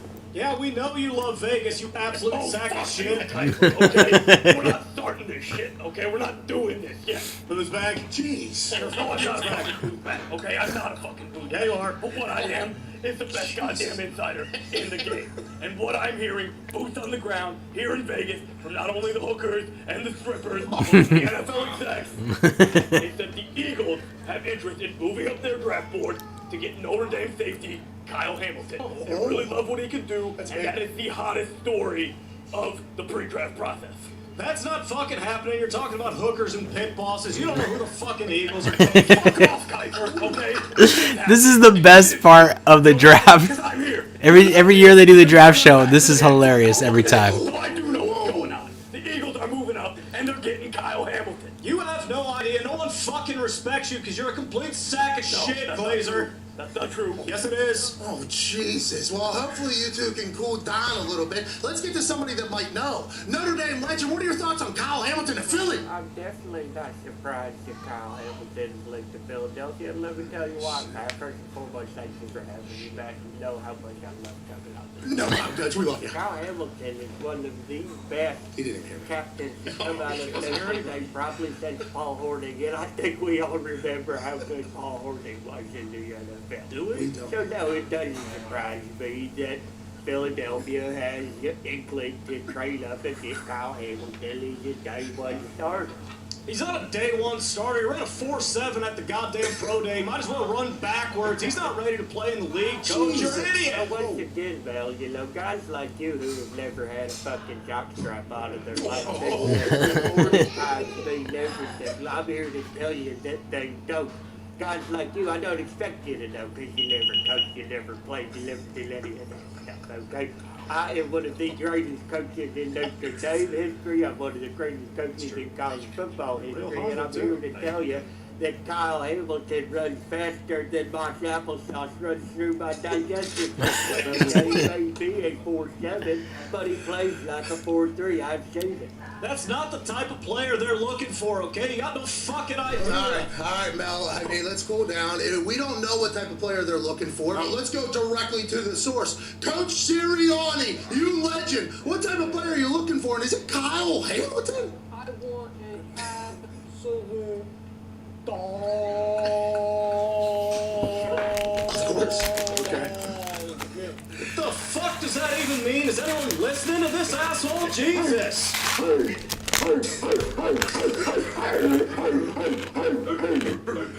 That's what matters. That's what I'm looking for. I'm looking for a dog. Of course. Well, of course you want a dog. Makes no Everybody fucking wants a sense. dog. And I can tell you this guy is a dog. I'm great that he's out just looking for dogs and got little beautiful 30-pound cocker spaniel Melania. Now that's a dog. That's a beautiful dog. If you're into, the market for a dog, I would highly recommend maybe getting a cocker spaniel. We're talking about football players, not actual dogs, you fucking He is a doofus. dog. I'm trying to tell you time and time again. I bet he eats kibbles and bits. That's how much of a dog he is. I mean, what's everybody saying this guy's not a dog for? He went to Notre Dame. Of course he's a goddamn dog. This is fucking absurd. How does this guy keep getting fucking airtime every single year? Is anyone fucking listening to this idiot? Jesus Christ! Mel, relax, please. I did not expect that, obviously. Boys, I'm so sorry. Down from the sounds of it, LCDC. smarter than all you fucking doofuses, man. Shut the fuck up, MCDC. What? Jeez. Hey, sorry. Hey, Sheila, we grab coffee? What? I do not think Sheila Fordham is giving Coach MCDC any coffee. Must have been some other Sheila. No, I am so sorry. All right, here we go. We're back. That's from earlier. Amazing that you were talking about, not you, obviously. Ravens have a pick coming in, so yeah, here we go. The conversation was Kyle Hamilton. Because as that was running, and we were potentially running to the bathroom. What? Maybe the vitamin shop. What? Maybe the liquor store. What? While we were doing that, the Ravens took Kyle Hamilton in the first round of the 2022 NFL Draft. Safety from Notre Dame is now a member of the Baltimore Ravens. The Ravens were linked to Jordan Davis throughout all of the mock drafts. The Philadelphia Eagles, who always are looking for some dogs, traded up ahead of the Ravens, got Jordan Davis. Then Kyle Hamilton goes to the Ravens. And the next pick was Kenyon Green. Whoa. Kenyon Green was drafted after Kyle Hamilton to the Texans. Wow. And obviously this is an offensive lineman, obviously. Uh-huh. And, Yeah, of course. Yeah, he started at 4 different positions at the college he went to on the offensive line last year. And Texas A&M, he's an instant plug and play at Matt Mel. Isn't that right? Yeah, no question. You look at this guy, he checks all the boxes. Big, strong, physical. He's got a mean, nasty streak. He's a real road grader. Let's be honest, the Texans need to get better at damn near every single position. So this is a great pick for them moving forward. Hey, Lovey, okay, Casario, Pep Hamilton, Jack Easterby, the Lord and Savior, Jesus Christ, are all down there in Houston trying to rebuild that place. Offensive line's a good move. Hey, I will always appreciate your team. I love following this because I got the draft playing on my phone here, and Pat McAfee's show is ahead of where the TV is. So he already, the TV is at pick 15 right now. We already know who 15 is because of Pat McAfee's show. So yeah, it's great. Why is that?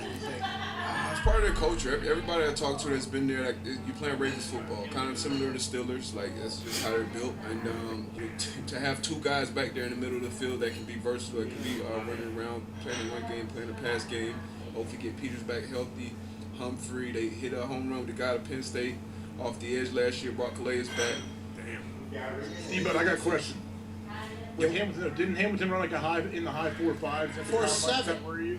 That doesn't worry me, man. You saw him on the film. You see him when you see him on the field. You see him move football speed. We've all played with guys who ran shitty times, but when you turn on that film, they pop off. So I saw enough of that on film. I'm not worried about it. I can't wait to see him play football and his football speed. And Dr. Lou Holtz talked about that in that video earlier about Kyle Hamilton. In my ear, I'm being told a huge trade huge trade just took place. The Ravens have made a big trade, sending Hollywood Brown to the Arizona Cardinals. Source said Cliff Kingsbury will be joining us live from the war room, probably in like 6 hours from now, because we thought this was flying by. I looked up at the clock. It's already 10. We're 2 hours into this. We're close to halfway. This ain't bad. But the Arizona Cardinals are getting Hollywood Brown. The Ravens have moved on. The Ravens have made a big trade. The Arizona Cardinals trade number 23 to the Ravens for 100 and Hollywood Brown. So now the Arizona Cardinals are using the number 23 overall pick this year, basically, to draft Hollywood Brown and add another weapon to that Arizona Cardinals team. Now let's chat about this, because when DeAndre Hopkins got hurt for the Cardinals, that team completely changed. And they have A.J. Green, and they got Ertz there, and that tight end Williams, and they got James Conner in the backfield, and Kyler Murray seems to be happy to be there. He's playing for a big bag, might already have a big bag. I think they learned that, hey, if you have too many weapons, you don't have injuries occur at skilled positions late in the season to your best players, and the teams that have gone on to win the Super Bowl as of late and really made a run just had depths at all the positions. Think back to the Buccaneers. Ronald Jones gets hurt. That's a massive deal, isn't it? Nope. Because fucking Leonard Fournette's about to play better than he ever played, and you just traded it for him from the Jacksonville Jaguars. Gronkowski scored 2 touchdowns for him in the Super Bowl. They brought him in at depth at tight end when they already had O.J. Howard and Cameron Brake. It's just the number of weapons cannot be high enough, I think, for a winning program in the NFL, and the Arizona Cardinals believe that. I think we can probably get on the phone with Cliff Kingsbury pretty soon, because he doesn't have a pick tonight. Hollywood Brown, math changer for defenses, put him alongside Nuke, A.J. Green, Zach Ertz, and everybody. You gotta know where the hell he is. You know, regardless of, route running ability and tough catch and all that shit, you gotta know where 5 or whatever number he's gonna be in Arizona. You gotta know where he's lined up, so you can take the top off of defense, and then when he's across on the same side as a guy like D-Hop, healthy, he's a math changer. You gotta have 2 guys on him. So now you don't have the deep post safety helping on Hollywood. So whoever's guarding, you better stretch your hammies out, buddy. Hey, I like the Arizona Cardinals, what they're doing. These motherfuckers are going in. Phoenix, beautiful city. Yeah, Beautiful city. 5th largest city in America, never gets talked about. No. You go out there, you fall in love with the place. Everybody that plays for the Cardinals, they end up retiring and staying in Arizona. Everybody that plays there, basically. It is gorgeous. And that owner, the son of the previous owner, he's 3rd generation owner in the Bidwell family, I believe, because Chuck Bidwell founded the Cardinals in Chicago. Yeah. That's right. And then Chuck, he was Al Capone's cleaner. Yeah, he was his cleaner, basically. Then he passes away. Michael Bidwell takes over the Cardinals. They got Arizona, by the way. Yep. So then Baby he Bells. passes away. Now the new Baby one, Bells, bitches. Bill, I don't think it's William. William. Michael Jr.? Whose dad just passed away? Rest in peace. Charles? Oh, that was Bill Bidwell. Okay. Bill. Rest in peace. I knew there was Rest in one. peace to Bill Bidwell. Jesus Christ. I did hear he was a cheapskate, though. No, I mean, not to piss on him, but... He was not a big spender. He was not a big spender. His son, vastly different. Yeah. The only reason why we know this is because Patrick Peterson, who spent a lot of time at the Arizona Cardinals, had moved on from the Arizona Cardinals within the last few years to the Minnesota Vikings, and he actually, in a podcast with Chase Edmonds, was like, that culture, that's not a winning culture, they're not kind of going all in to win. So it all had to get explained, basically, like, yeah, maybe in the past it was run a little bit like that with the dad, but now that the son, who took over ownership in 2019 and is kind of finding his groove as the owner, they're going all in. He's flying his plane he literally, the owner, flies himself to Wisconsin to sign J.J. Watt. He brings in, makes the trade for he's paying, he didn't pay Chandler Jones, which, you gotta... Interesting. Still gotta pay Collar, too. Well. He's got to pay weapons that he's building around Kyler. Anyways, he's going all in. He seems like he's going all in. I love when an ownership proves that they're doing that. Like, I enjoy that so much. Hollywood happy with this, too? You feel like, remember when Hollywood, he had a couple comments, didn't he, about not being used, not giving enough balls? Dogs. He said, why have soldiers when you're not going to use them? And then he even put in parentheses, like, ever. Never, yeah, something like that. And he just put that tweet out there. That was shortly after Lamar Jackson said, like, he thought they were getting predictable. So everybody thought, like, oh, the offense maybe in a little bit of turmoil over there in Baltimore. Played again last year, though, right? Yeah. Played last year? Yeah. So maybe they got over it, and maybe this was just I don't know, maybe the Baltimore Ravens are moving on as well. The Ravens put out a tweet about the trade. The Ravens fans are not happy, I can tell you that. Yeah, I would assume so. He drafted Bateman last year. I think Bateman could be good. Yeah, but I think they weren't happy with it, Black. Jesus fucking Christ! Another wide receiver has been taken off of the board. What you heard there was Mad Mel Kiper, also shareholder of the Green Bay Packers. Kind of react there. The Washington Commanders. Who's left, Mel? Fucking Traylon Burks, and that's about it. Hey, he's a player, though. Christian Watson. I don't know. Everybody's saying he's a Scott player. Moore? How you feel about Scott Moore, man? Where'd he go to school? Western Michigan. No thanks. He's a Pittsburgh kid, actually. I like that. I like that that. guy. All right, the Commanders get a weapon here for Carson Wentz, although we got sidetracked by a team that is disappointed that they did not get the wide receiver from Penn State, it appeared. Dotson, my guy Dotson. Dotson, my guy Dotson, this dude can fucking make plays. Yeah. Okay, the Big Ten now, 3 wide receivers here in the top, 15 picks. I mean, you don't really think about that when you think about skill positions. You always think, Florida boys down there in the SEC, everything's faster down there. The Big Ten creating some weapons here. Dotson goes to the Commanders, another weapon for Carson Wentz. We actually have an acquaintance of Dotson. Yeah, the boys did some research. We have an acquaintance of his in his past that the boys caught up to earlier today and asked him to explain what it would be like to see him get drafted.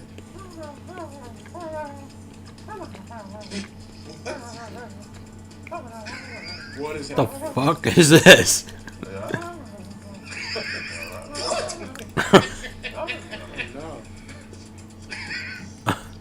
That was a mascot from his high school team? Must have been. Was that Nittany Lion, actually?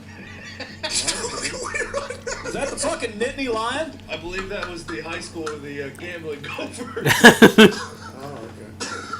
When did you get these reactions?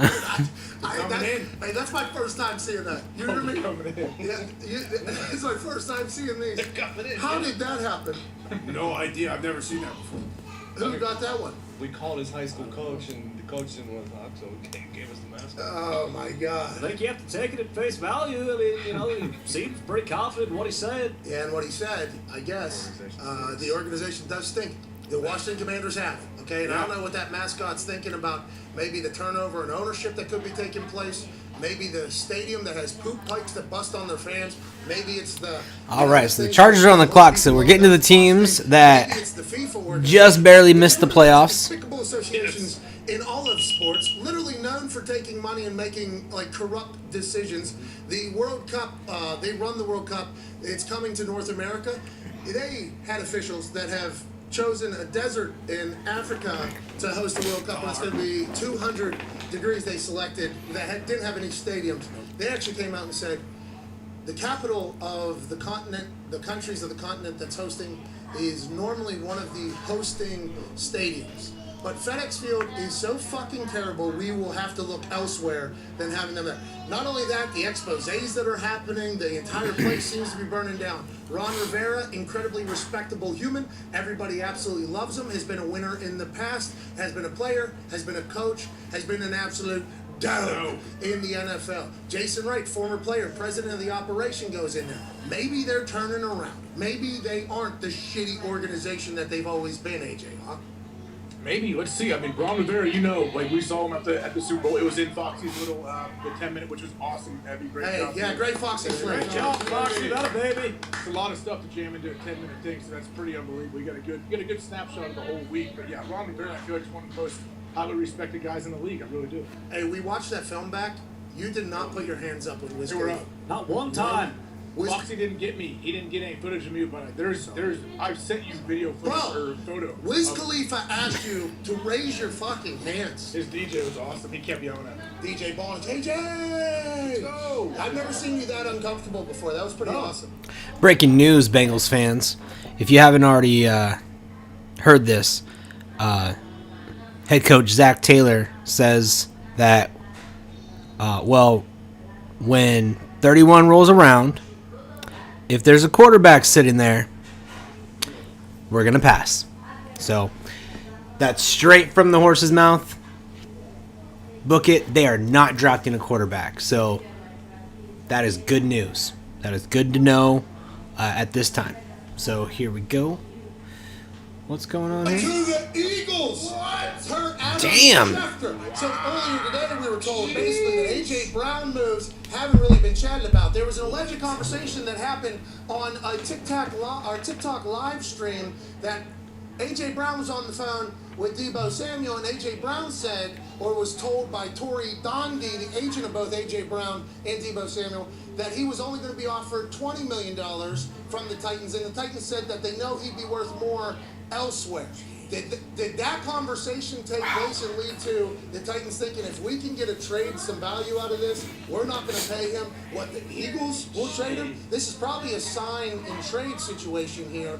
A.J. Brown on the move to the Philadelphia Eagles, who are collecting some doughs on that team. If you remember when the Calvin Ridley news came out, it did come out that the Eagles did try to trade for him then. So you always knew there was a possibility that, I believe in Chiefs, when they were getting Tyreek Hill, the Eagles have always been interested in another wide receiver. Let's get Jalen Hurts some weapons out Hey, here. was it Driggs that was talking about this? So this had to happen throughout the day or earlier because you don't just you have to agree to a new contract probably before you trade. Yeah, this conversation had to start, unless he just called and said, what is it? And then the Titans already had a number in their head on what it would cost, you know? Who the fuck is Tannehill gonna throw the ball to? Bob Woods, Bobby Trees, they got him from the Rams. Tony Ferkser, great tight end. Hey, I was told by the Dude Perfect dudes. So, hey, 14 billion views and counting. God damn. That's a lot. Just on YouTube. Cody, which one? I believe Darby told me this one. Is that the purple hoser? Is that the angry thing? What? Kobe? Kobe. Rage It was monster. Kobe. Sitting behind you. No, it wasn't No, Kobe. It was the bearded thrower. one. He's fucking good guy. Good arm, too. That's Such a good guy. one throw in the hole. Spencer. Yeah. Man, he's a good guy. Anyways, we asked him. No. Spencer. Not Spencer. He's a fucking good guy. I don't like what's going on. He's a good champion. He's a He's a champion. champion. He's a champion. He's a good guy. Great. I asked him, you know, we talked about how dedicated they had to be to do a lot of things that they did. And then how cool some of the things that they've got to do. Because I was like, man, we're fucking in Jerry World. We're just throwing like 55-yard balls here from I mean, this is cool life. Well, he threw one of them. Yeah, he threw one. Yeah, but he warmed up a couple. So he got to do it a couple times. I'm like, this is pretty cool. You're playing catch, and he was like, we get to do this type of stuff a lot. Like, it's almost unbelievable. And then we asked him, like, which quarterback was the most impressive to you? And I think they've done a lot, like Drew Brees. Oh, shit. They've done like a lot, I think. Ryan Tannehill, most accurate quarterback, they said. They said in all the trick shot things, Ryan Tannehill was just like throwing darts. Bullshit. No, that's what they said. D-Bot. You call him Dude Perfect live? Well, how many guys have they thrown with? Kidding me? I watch Tannehill every week. Nah, he's obviously far from a terrible quarterback. He's not a bad quarterback, good quarterback. But I'm still tripping on this. I can't believe they let AJ go. I mean, he's definitely a dog. He's a tone setter. And going into playing the Tennessee Titans, you're obviously worried about King Henry in the backfield. And after that, it's 11 catching the ball. Now, I know Robert Woods is there, but is that the guy you want to hang your hat on to be your number one week in and week out? How about Hollywood Brown and A.J. Brown both on the move here in draft night? Wow. Neither team, their fan bases are going to be happy. I guess it's 18 and a third-round pick is what the trade was for via Diana Rossini. Wow. Yeah, but you're going to have to pay 25 probably, right? They were going to pay Devontae. And they're probably going to draft Traylon Burks, which is probably to replace him. You would think at least because they're down one. This is awesome. Yeah, you pair AJ Brown with Devonta Smith, and then I don't know if you saw it yet. Lamar Jackson retweeted a tweet that doesn't seem like he's happy at all. Oh, Lamar Jackson's not happy. No. Fucking love Lamar What's Jackson. the tweet? Let me see if I can read it here. His contract there it is is. coming up. Okay, so this is not Lamar Jackson's tweet. This is Purple Correct. Rain Eras. Okay. Oh, Lamar. First take Chuck. Retweet But Lamar this. Jackson has retweeted this, and we don't know if in his bio he says retweets are not Endorsements. That's a good point. Yeah, they are. Okay.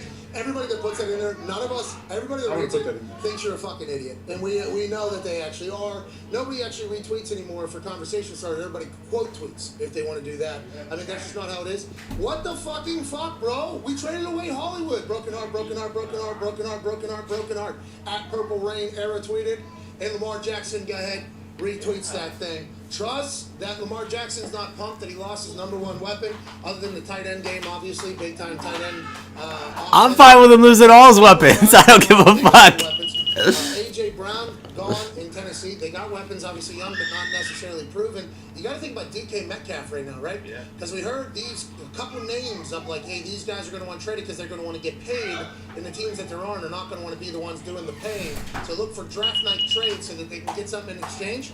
Is DK Metcalf on the move next? I don't know. There was a report also earlier in the night from Benjamin Albright that the Jets turned down a trade from the 49ers for Debo as well.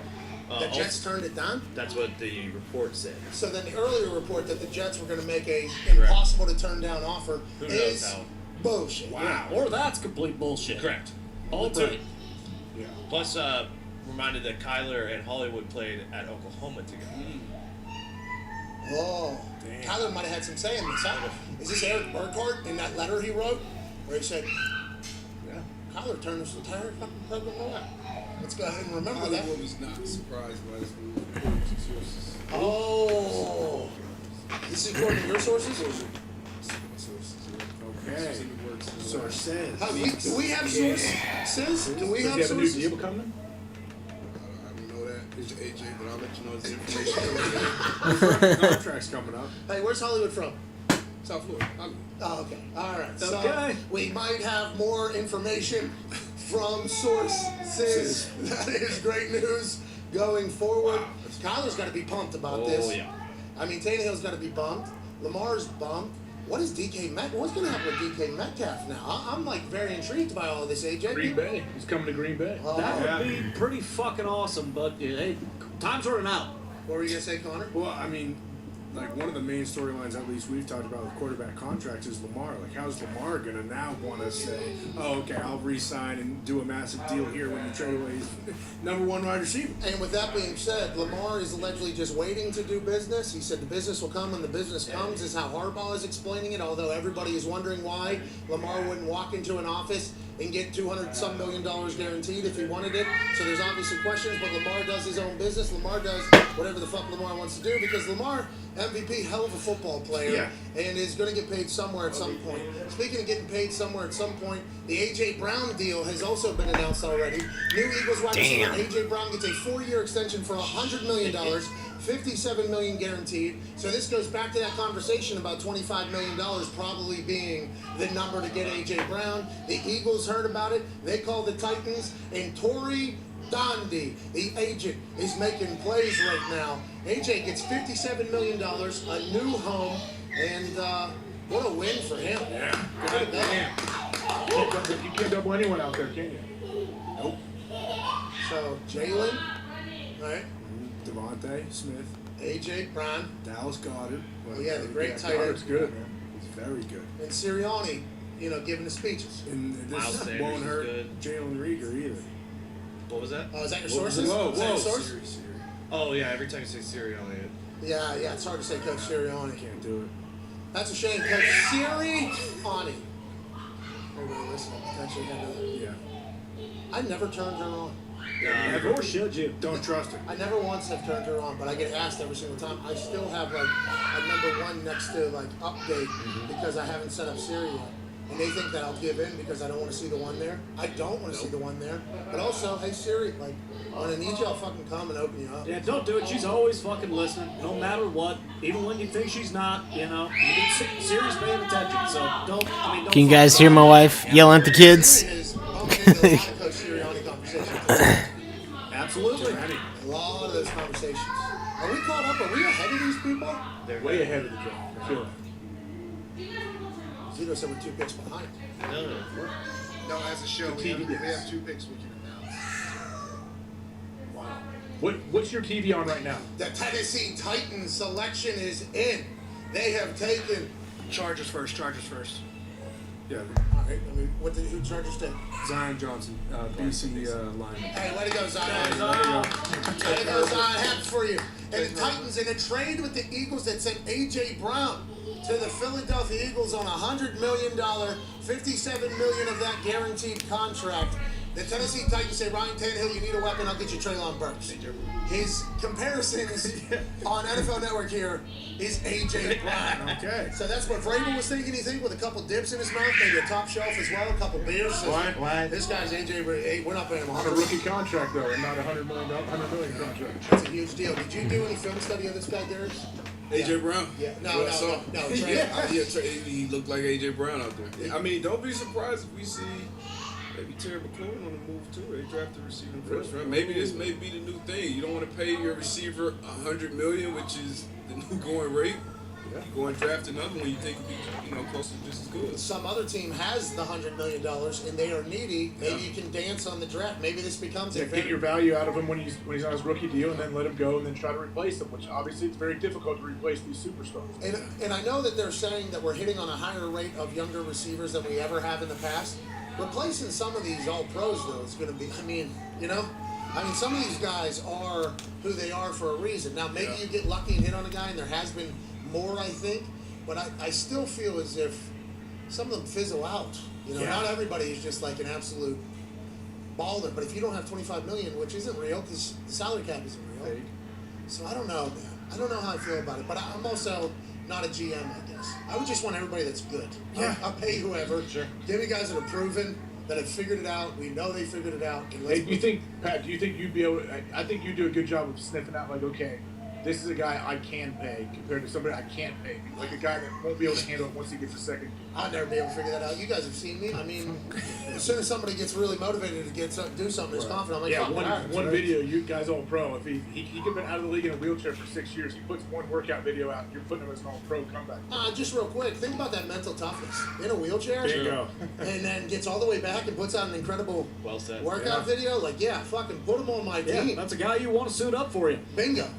Starting in the blender. I think what you are exactly. I think what you're thinking about though is my prediction that Cam Newton was going to be all pro and come back and win a Super Bowl. Well, he did say that the line was from one video.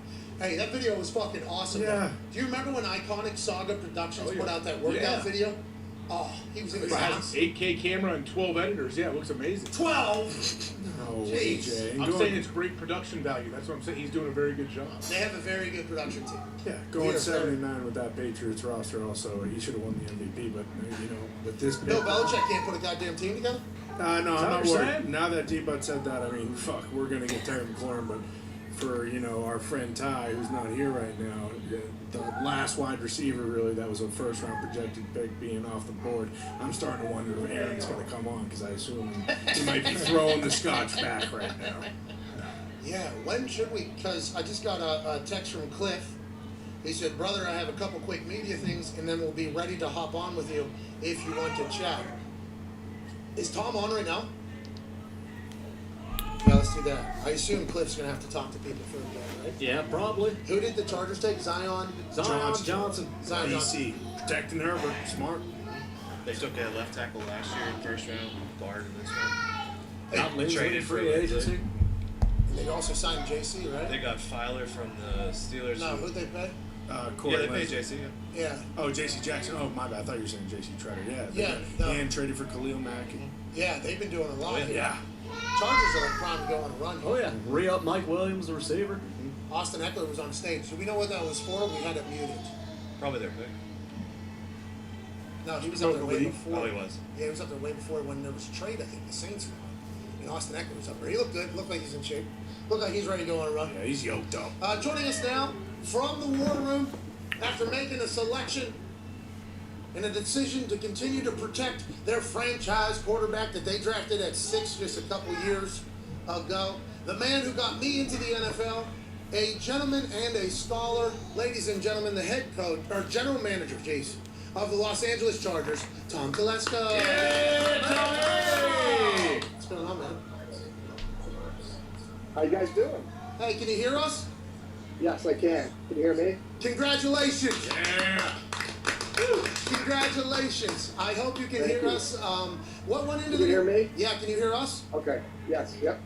Hey, congratulations! Yeah! Hey, congratulations. Very happy for you. I assume everybody's celebrating. Did you have a list of guys that would be there, or did you have him zeroed in early knowing that he would be left or around? We had a list of players, but he was one that we were targeting. And I kind of had a good feeling he would be there. When Kenyon Green went off a couple picks before, that threw it off a little bit. I didn't think he would go there. Good player. I thought Houston was going to go a different direction, but no, he was a guy we had targeted. I thought it was a good chance he could be there at our pick, and we're excited. This is an investment in the offense for us, an investment in our quarterback and our skill players, and we've got great skill on the outside. We got Austin Eckler, we have Justin Herbert, obviously. We got to make sure we can block up front, protect, and run the ball in the fourth quarter when we got a lead and we got those pass pressures coming. So we're excited to add Zion. Hey, a lot of games there, one-score games. You know, last 2 years, a lot of one-score games. You can run that thing out. It sounds like that's like, hey, we need to close games out here. You've invested in the offensive line the last 2 years. Did you expect this draft to go the way it's going? A lot of trades, a lot of action right now. Did you expect that going in, or is this taking you by surprise? You know, for me, I'm just looking at the names coming off, counting names. I don't really get into where they're going so much. So I thought the first 5 picks, all defense. I can't remember the last time that's happened when there were no trades early, and then the trades started coming. So, you know, you just trying to monitor the whole thing and just try and keep your head on straight and try and figure out what you're going to do, and you hope your guy's going to get there. And try to actually, when we're on the clock, we got no calls really defense to move, so it was pretty quiet when we were on the clock, but we had our guy there, so everything worked out. Tom, why does it seem like it goes in bunches? Especially we saw the wide receivers. One goes and then bam, people are trading up trying to take the rest of them. Is that something that teams panic when they see that start to happen because they know everyone else is going to jump up in front of them? Yeah, you try not to call panic, but it is what it is. Like, you know, you're locked into your spot, and you see these players going off, and say you had we know that receiver group is a really good group, and we don't know exactly where everybody else is thinking and where they have you graded, but. You know, sometimes you got to be aggressive and go from a secure guy. And, you know, you got to give up a pick along the way. But, you know, we all build our teams and we all kind of try to see where our depth charts are. But, yeah, like that was not surprised there was a run there because it was a pretty good group of receivers and, you know, they went quick. Especially no quarterbacks yet, I think. I lost track the last couple of One just went to the Pittsburgh Steelers. Kenny Pickett is now a Pittsburgh Steeler. He stays in the building. You're not in the quarterback market. Do you have to peek around, though, and try to learn about them? Do you send a scout to try to learn about Kenny for future potential situations or what?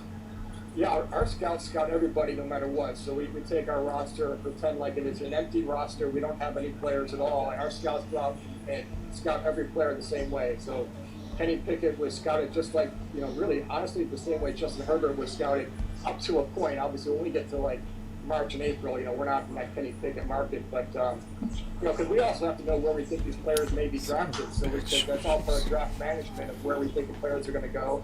And then you never know down the road. It's good to have that information in your system. So, yeah, that's all part of the process. I watched a YouTube video on the Chargers YouTube, which is fucking great. Chargers social media and digital team does an incredible job. It was you watching draft day. There's a lot of good nuggets in there. You hated their draft board. A lot of pride in your draft board. I enjoyed that. But there was a little tidbit there. You have been in a war room since 1995. Okay, that is a long-ass time, especially with how young you look. That is, hey, congrats on the lotion or whatever you do or whatever the case is. But is this always like Super Bowl, like big celebration tonight after the pick is made? Has it always been that way, and is every war room the same?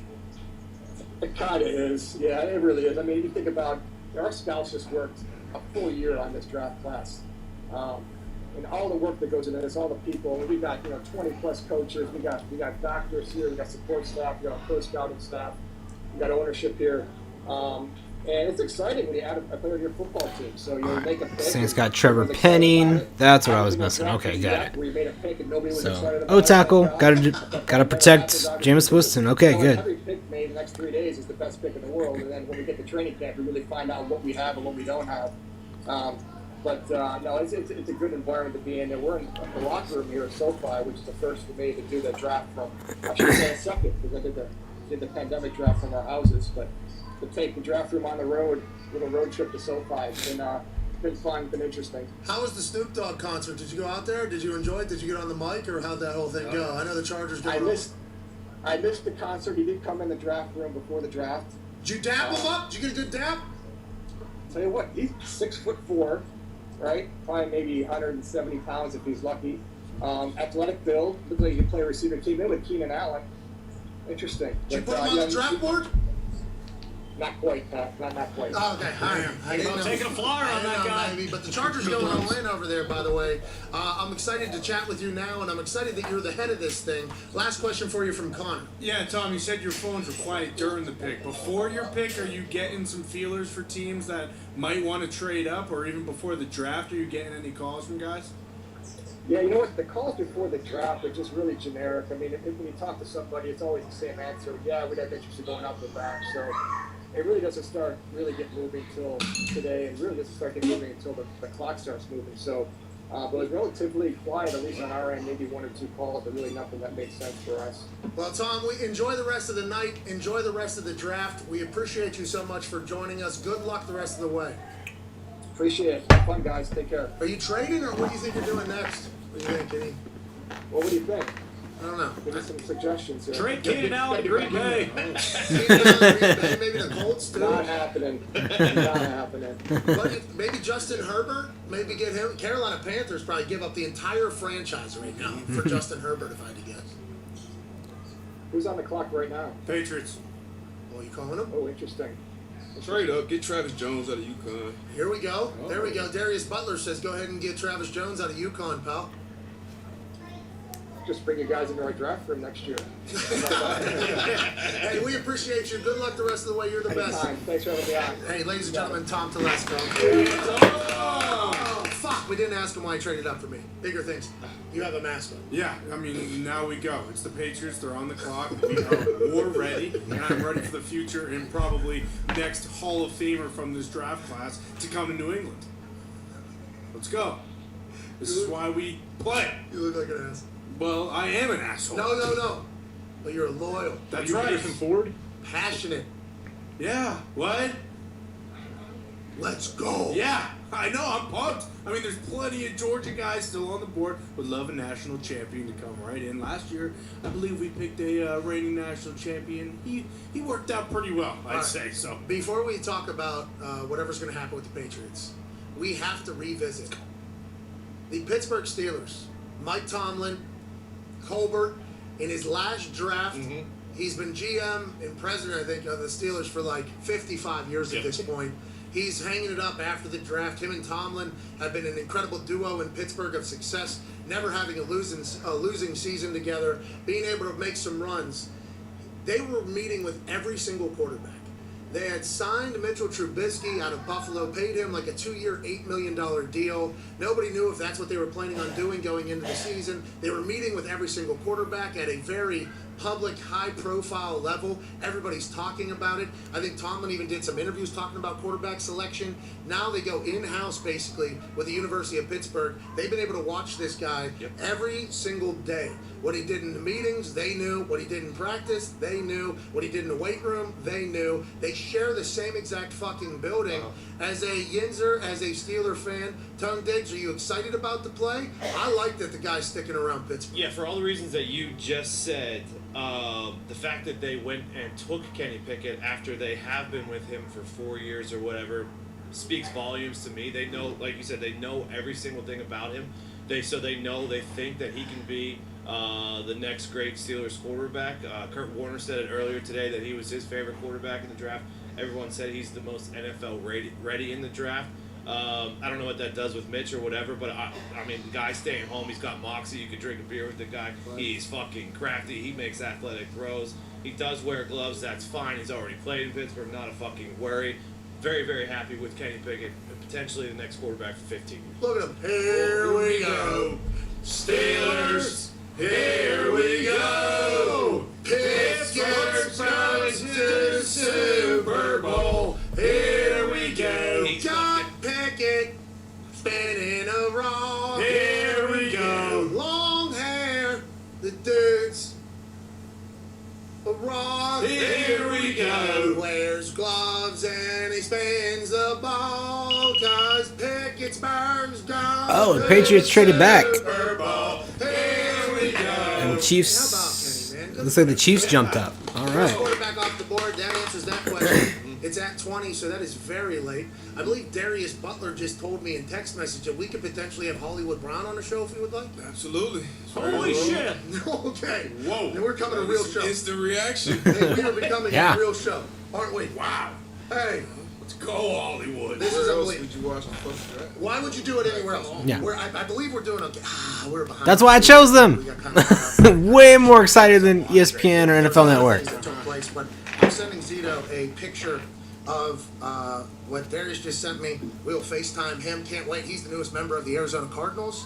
Can't wait to chat with him. We'll also be chatting with Cliff Kingsbury. Just got off the phone with Tom Telesco. And Aaron Rodgers will join us in a bit as well. What an NFL draft spectacular. Unreal. What were we just about to talk about before we got in there? Oh, the Patriots. Maybe the Patriots. Yeah, you're going to keep that mask on a little bit longer. They traded back. I knew it, Tail. Yeah. I knew it, Bill, that crafty son of a bitch. He's always up to something. Ian Rappaport has reported the Patriots are trading back. Hell So yeah. you keep that mask on, or you wait until you guys get back on the clock? I was planning on taking it off immediately after the pick, but I mean, we got to see where we went. I don't know if we're going back to the second round, if we're going back maybe with the Packers. Who knows? Maybe they want somebody, and maybe that's for DK Metcalf. I don't know. You don't know. Maybe it is. Wait, you're... Oh, it's with the Chiefs. Looks like Kansas City. Why the fuck are we helping out the Chiefs? Well, you could have been getting... Did they give us both their first round picks? the Chiefs. Jesus Christ. Is in. Kurt Warner looks fantastic. Yeah, Chiefs pick came in real quick too, so they were jumping on whoever they got. Yeah, the Chiefs were calling whoever, like, as soon as that clock started, hey, Patriots, excuse me, we got a question. Can we make a deal here pretty quickly? We got a guy that we don't think will be around when we get to pick.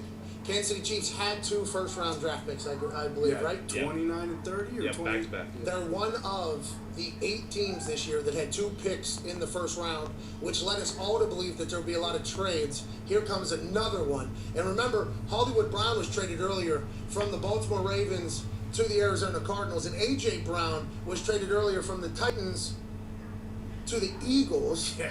Now there's a trade happening with the Chiefs and the Patriots. And who the fuck do the Chiefs? Hey, this is big. Hey, we're doing stuff here. Yeah, we are. This is a good draft spectacular. Yeah, Gary, very good. thanks for the connect with As soon as you Hollywood. said you were bored, shit got real. Yeah, we were actually waiting for 3 in a row. Hey, we just tried to FaceTime and he did not answer the first one Zito just said. All right. Can you say, hey, a computer number might be calling you currently? Oh, yeah. Hey. And it starts with a 6 as Could well. Baker get traded tonight?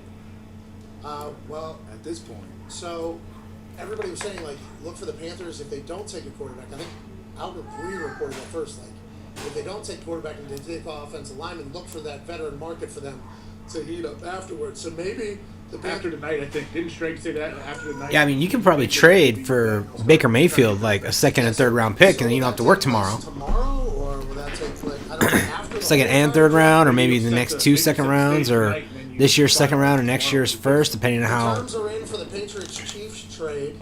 The Patriots traded number 21 to Kansas City for 29, 94, and 121.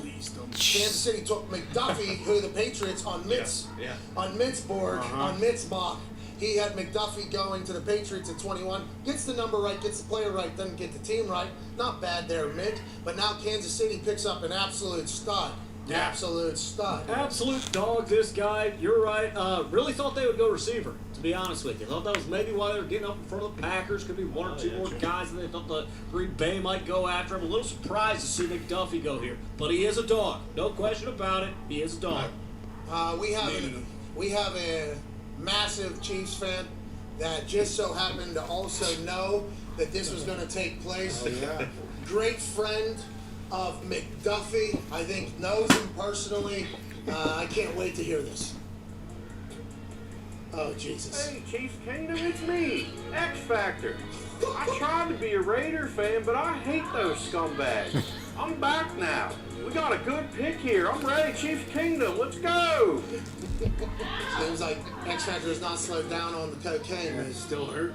Or the booze. What was he No, saying? he's never done cocaine, but he was an alcoholic. Yeah, because they said this guy's on coke or whatever. Right. Yeah. Not on coke, but I am an alcoholic. This is actual news break. Mm-hmm. I've never done cocaine with that, man. Johnny Depp, thank you. Good to know. Thank you. Court trial, Johnny Depp with Yinzer accent. How do you feel about Kenny? soon? Hey, Yinzer Johnny, how do you feel about Kenny Pickett? You know, I've never met Kenneth, but I did once hang with another particular Pitt quarterback. We did enjoy cocaine together. Who's that?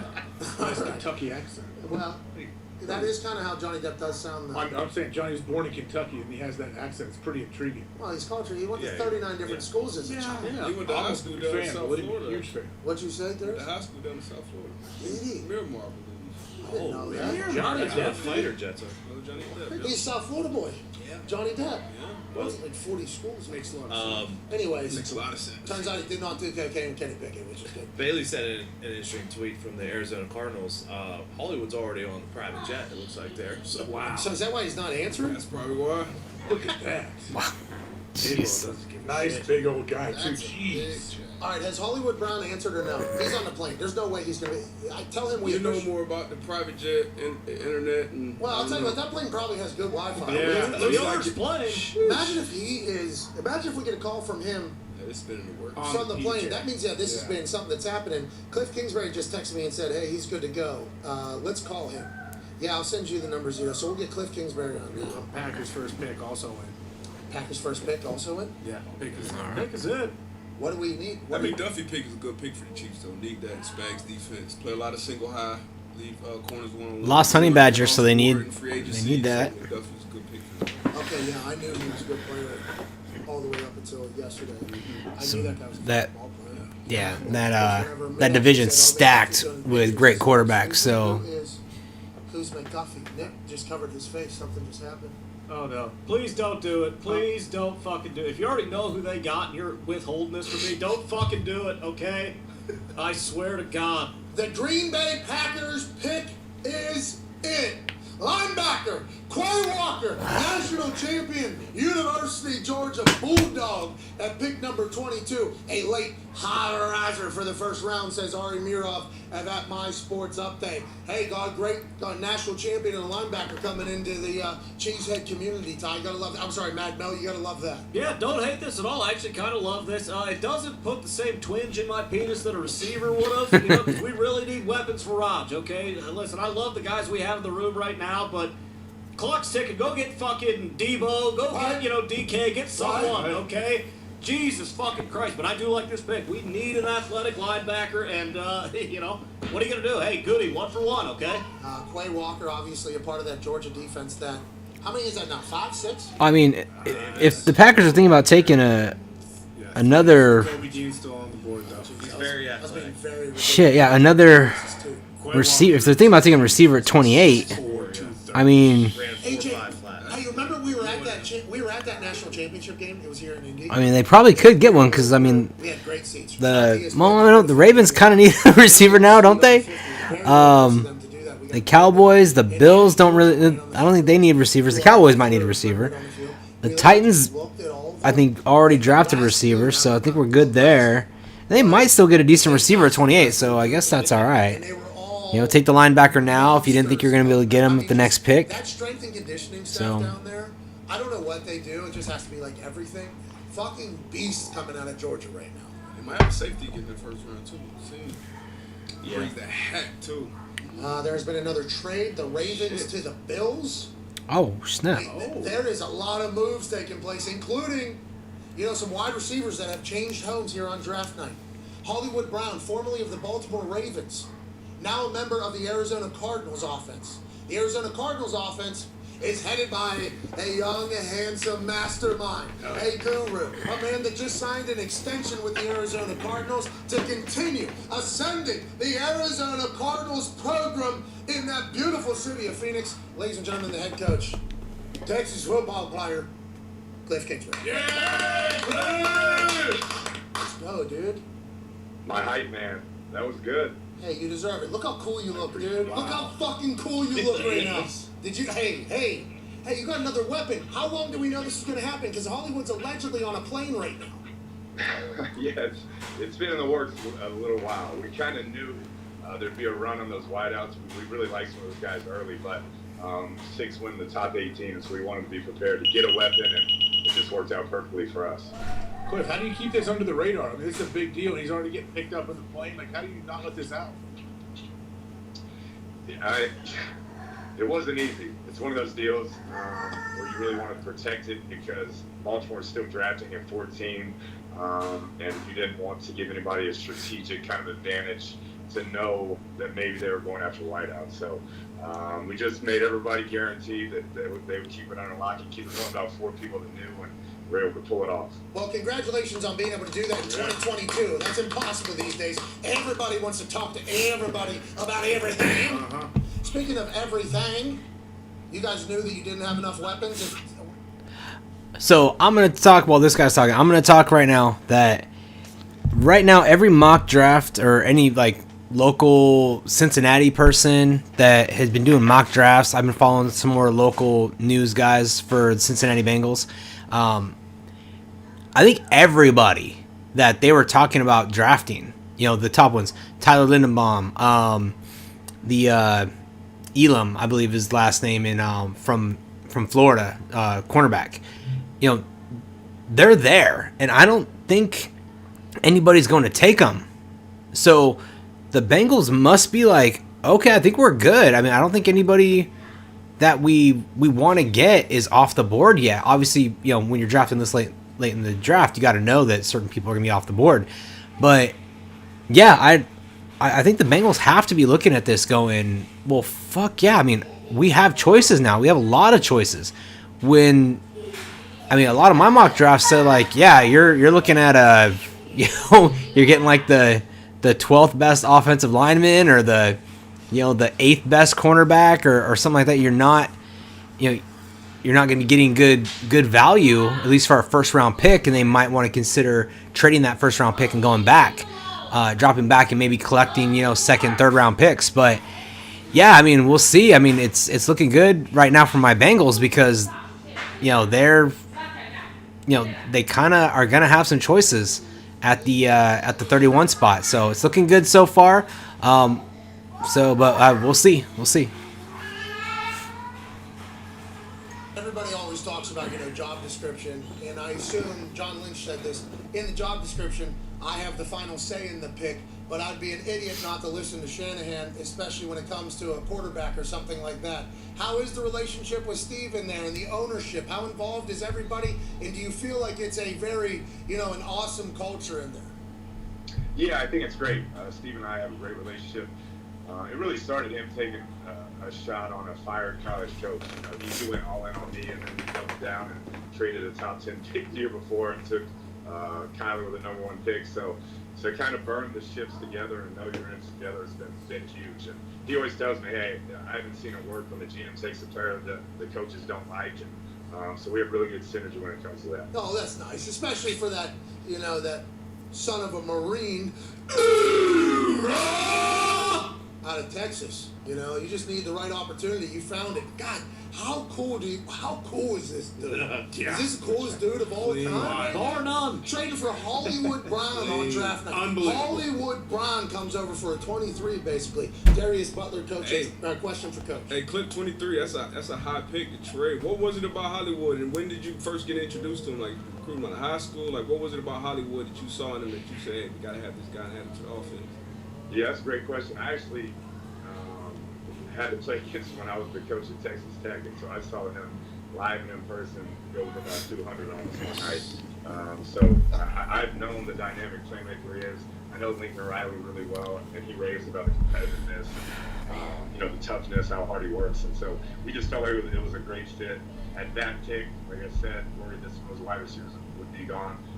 We couldn't be more happy. He's going to love Phoenix, man. He's going to love Phoenix out there. Go ahead, Tone. Cliff, speaking of, you said you saw him at Oklahoma. Did Kyler know, and has Kyler contacted you since and said thank you? He's been, he's fired up. He's ecstatic. He wanted us to trade. The year they came up together, he was pissed we didn't trade back up and get him for him. So he's been waiting a couple years to get him, and he's as happy as I've seen. How's it going with Kyler? Good? We're all good, right? We're all good. I told you, baby. It's just business. We're rocking and rolling. Hey, how come the public shit's getting so loud? Do you think that's just people trying to do leverage, or just people guessing that there's a potential issue? Yeah, I think slow news cycle. You're telling me. We've been, Let's see here. We've been good. He's our future here. Everybody understands that. We're gonna figure it all out. Okay, well, that's awesome. Enjoy the hell out of your night. Congrats on adding Hollywood Brown. Thank you so much for your time. You're the best. Ladies and gentlemen, head coach of the Arizona Cardinals, Cliff Kingsbury. That's pretty cool. Yeah. Unreal. Hey, thanks to him for joining us there. We got to 128,000. Here we go. Use the hashtag PMS SeatGeek Spectacular 125K, and you could potentially win 2 tickets to WrestleMania. Wow. And 2 tickets that are season tickets to your favorite team. Oh, wow. Shit. That's awesome. Yeah, 2 different winners. All right, we will 2 different winners. All you have to do is tweet #PMS SeatGeek Spectacular 125K and a screenshot. What?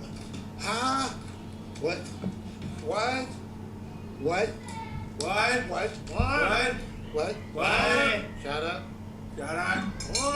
What? And say something nice to somebody, and you could potentially win 2 tickets to WrestleMania next year or 2 season tickets to your favorite team's stadium. That's a fucking big one. That's a good giveaway. Yeah, that's fucking huge. Hey, season tickets is a great one. Hell yeah. That's a great one there. Happily did that. So there'll be 2 winners. Yes. Obviously. One will win 2 tickets to WrestleMania. One will win 2 seasons. Hey, that's a lot. How about it? Somebody won 2 season tickets last year. I think it was for the Bears, right? Yep, if I'm not mistaken. it was All right, so the Bears. pick is in for the Bills. Let me see if I can find it Zeke got a before free, the kitchen McAfee range show. From the Bears fan. Oh, I didn't know that. Yeah, guy redid Zeke's whole kitchen for free. I think it was an inside As a thank you. Hey, congrats, Zeke. Pretty cool. Happy you got that. I'm not sure if that's true. I wish it was. No. Because Probably still living in your house. Hey, Oh, Zito will finesse somebody. Zito will say, hey, up out of here.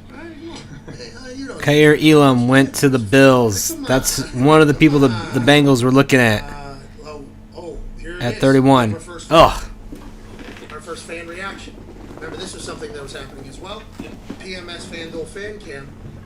Friends recording other friends' reactions to their favorite teams' draft picks. If you make it onto the show, you get $500. Here's the first winner of that. It's a fan reaction to what team?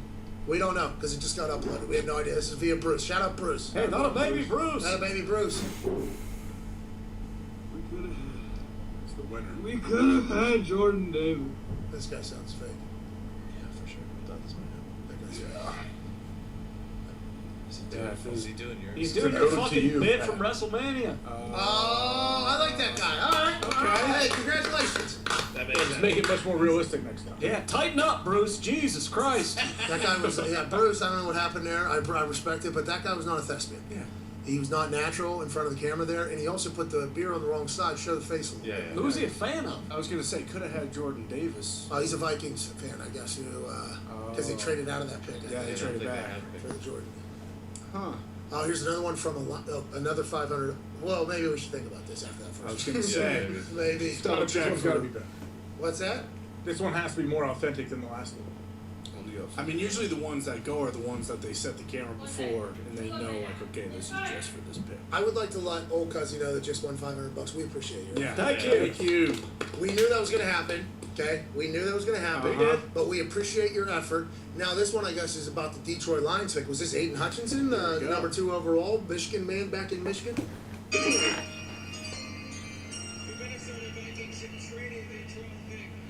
the Detroit Lions with the 12th pick in the 2022 NFL Draft. The Detroit Lions select Jamison Wilman. Whoa! Another one. Deuce. All right. Hey, not bad. 24 ounces there. It took around about 20. That's a lot of ice cold beer. Hey. Also heard Roger Goodell mispronounce Jameson Williams. That's the first time we've heard that. Williams? Yeah. Hey, Roger Goodell didn't normally fuck that type of shit up. No. D-Butt. Especially when it's Williams. That's a pretty fucking easy name. I feel like we probably got Williams every draft. Yeah, hold on. Somebody told me that I was going to mispronounce the name for sure. D-Butt already said it. Oh, no. What happened? Safety from Georgia. He hasn't been drafted yet. That fuck his name up? No, you got it I right. said okay. Hold on. Spell his name, please. C-I-N-E. Bro, C-Name, dog? Yeah. Wasn't that's how they pronounced it on the national championship? Yeah.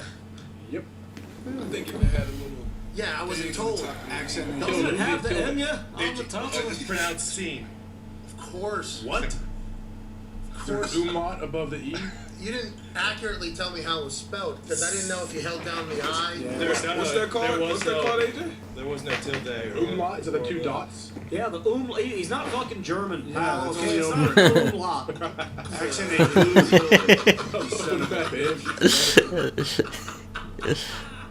Jesus. Scene. Hey, don't assume. Don't assume. I'm German. So how do we say it? Are you? Yeah. Well, I was born in Germany. I got a German birth certificate.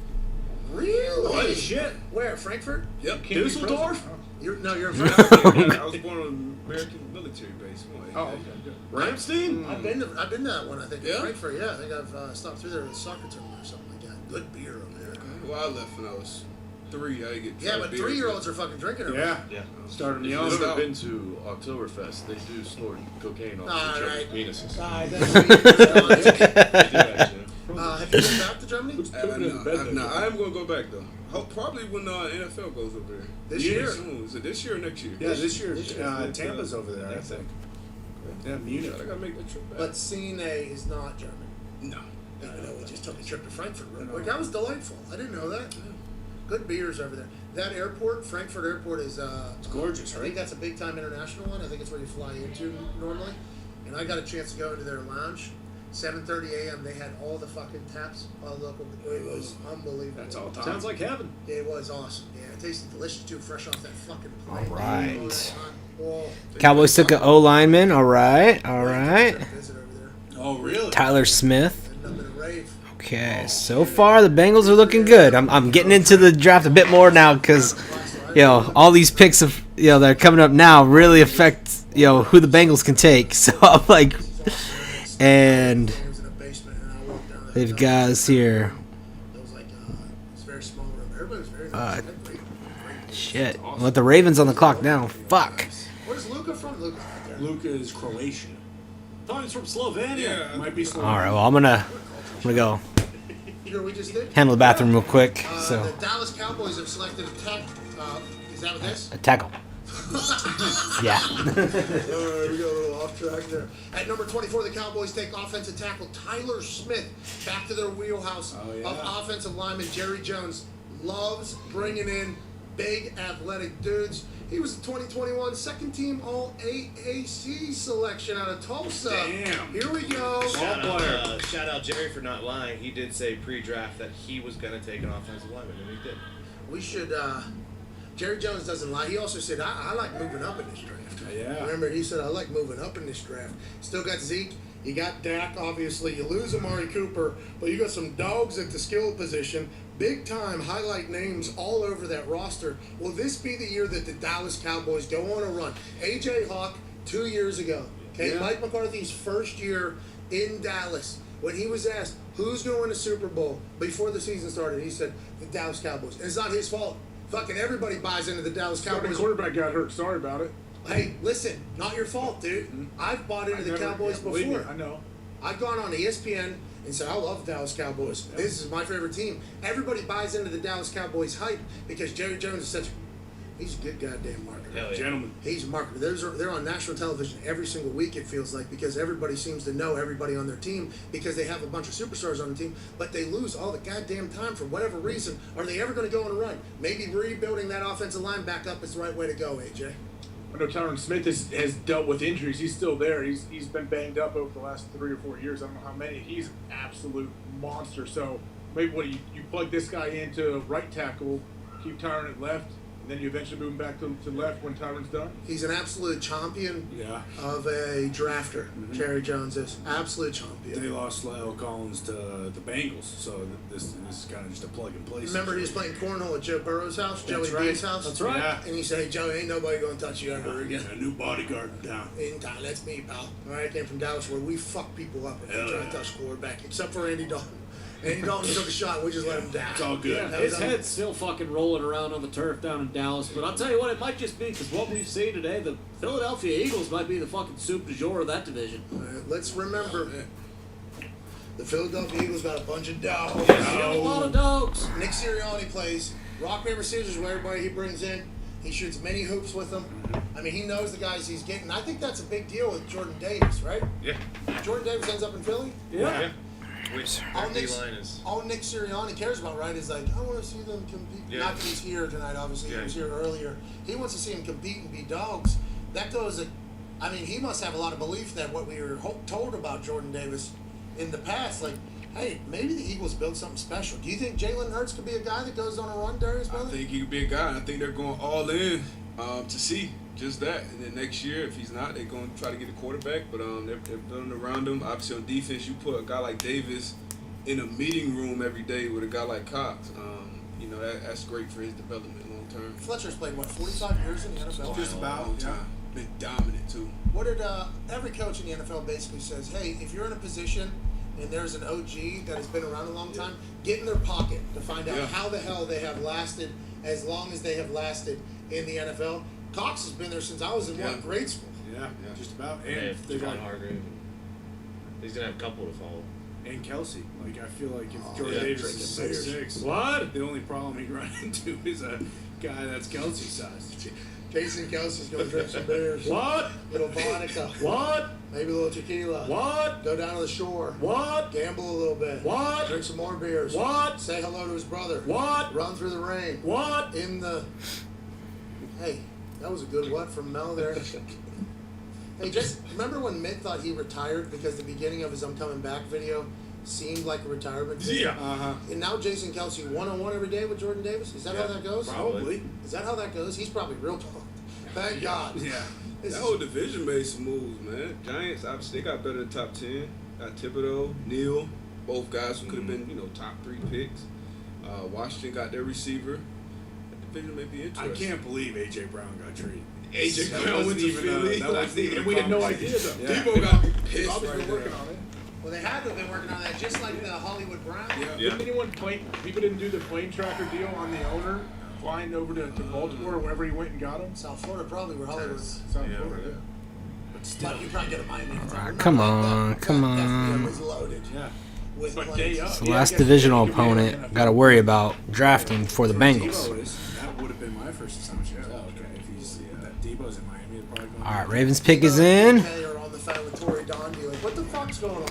I thought we were getting traded. What's the deal? We were all getting $25 million. I thought. Go ahead, Tom. I have to say this, just because as a show, I don't want us to all be murdered. We did miss a pick, and this fan base is a rabid fan base. So if we don't address it, they will fight us. Good pick, too. The Bills, we missed them. The Bills traded up actually. Oh, they get a running back? Now they got a corner. The Buffalo Bills pick up an incredible corner. They traded with who? They traded up 23. Who was at 23? Oh, Ravens. Kyrie Elam. Yeah. Of course. Yeah, This guy's a dog, huh? Darius Butler. They traded up to go get him. Everybody thought the Buffalo Bills might get a running back. I thought the Bengals were going to get him. Is rumored to them on every single mock. Instead, they trade up with the Ravens, who the Ravens were alleged Really wanted the Bengals to get him because they need some depth in the secondary, especially with Jesse Bates kind of up in the air right now. The franchise tagging him. Apparently, he's not very happy about that. I don't think he should be one of the top 5 paid safeties in the league. But I mean, you got to pay that dude. But he's gonna have to play on the franchise tag this season, I think. Jason Elam, kicker. Yeah, isn't that Matt his brother? Elam, Abe Elam, a lot of his family has been in the league, coming out of Florida. But he's an A1 prospect, and then you add to a #1 defense. Obviously, you saw him melt down at the end of the year last year against the Chiefs, but it's a big addition to that defense. Obviously, Tre'Davious White. So excited about his pick. Hey, Great pick for the Bills. Hey, the Buffalo Bills, AJ, they're favored in a lot of books to go win the fucking Super Bowl right now. Well, this Elam corner, he's a physical dude too, isn't he? D-Butt, from everything I've seen, I feel like he's not scared to mix it up with dudes. Physical, can mix it up, can run, everything you want in the corner. Good, it's a good, really good Buffalo pick. D too, like those dudes take pride in knocking dudes' heads off too. Yeah, got versatile safeties, good invested in the pass rush in the first round last year. It's a wagon up there. Hey, they got a good family culture up there too. It feels like everybody absolutely loves them because there ain't shit up. It gets very cold. Now I know the bars are open till 4 or 5 a.m. and that's awesome. Damn it! The Ravens took the other guy. So Kyrie Elam and Tyler Linderbaum. Those are the 2 people that I thought the Bengals were going to have a chance at later in the draft, and they just got swooped up by the Bills and the Ravens. 2 teams that the Bengals have to go through to make it back to the Super Bowl. Damn it! Yeah, and they also Ugh. Von Miller in the offseason. Like that defense, they're number one in scoring last year. There's no sight of them going down. Andrew Davis White got hurt, and they still were the number one scoring defense. Yeah, no Pro Bowlers though, so chips are still on all of the shoulders. The Baltimore Ravens have made a selection. They take Tyler Lindenbaugh from Iowa. The Ravens load up on that offensive line. Obviously, a few years ago, Marshall Yonder retires. Not that he was a center, but that offensive line is something they take very seriously in Baltimore. The top center on everybody's board is now in Baltimore. Mad Mel Kiper, have you ever watched this guy play football? Oh, God, I've watched every piece of tape this guy's put out since high school when he was at Solon. Tough, physical farm boy. He's a mean son of a bitch. Comes as no surprise. He is a John Deere guy. That tells you all you need to know. Marshall Yonda also went to Iowa as well. Listen, they love Kirk's dogs up in Baltimore. Why wouldn't you? This guy is going to be a plug-and-place Pro Bowl caliber. Jesus fucking Christ. Pro Bowl caliber center for the next 15 to 20 years. They said on NFL Network there he was a wrestler. AJ, I feel That's like huge. State champion at Solon, I believe. That's big. I was going to tell you that. I was going to say that. You didn't mention it. Like especially when your center is a wrestler. I love that. I think any offensive lineman, it's a huge bonus on how to use your leverage, use your hands, toss people. So yeah, this guy's. He's scared. They just showed a highlight against Memphis. He ran like a 4.3 on the screen, didn't he? Yes, he was just chasing down. A guy was running. He was running parallel to a guy as he was. I'm just trying to get this. For a screen. I mean, what a freak! 6'2.5" too. By the way, is that what it said? 6'2.5". Yeah. 99 overall pre-draft rating. Oh, and here's a video of him just bodying people in wrestling and then alpha peacocking. Yeah, those are the two. Oh, yeah. Kyrie Elam and Tyler Linderbaum were the two. I guess were the two people I heard connected to the Bengals. So I'm trying to see, okay, who's like third option, like for people, because I'm not liking the way this draft is going. It was looking good until like the last 3 picks. So I am now in pure freak the fuck out mode, and I'm not liking it here. Man, let me see here. See if I can find.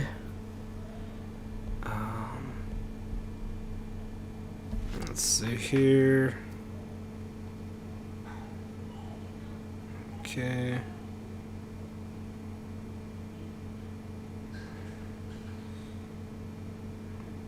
Wait, and the Jets just fucking went back up, you sons of bitches.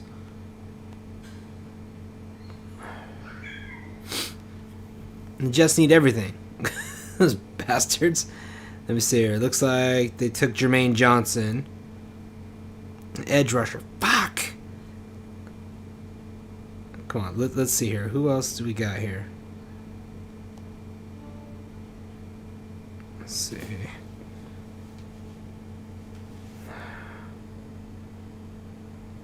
What else? Alright, well, let's go back to the show, because I haven't seen these videos. I believe they're just coming in from the back. But if what he's saying is true, 10 hogs on the first time he went hog hunting. It had to be a long day. His persistence has to be something very serious. His competitive stamina. He's a wrestler. Yeah, exactly. It makes sense now that you see that video with the wrestling video of him getting all juiced up. Let's get past the hog hunting real quick in Wrangling or whatever. Let's talk about Big Truss saying what the fuck. Yeah. What is going on, dude? No way he resigns.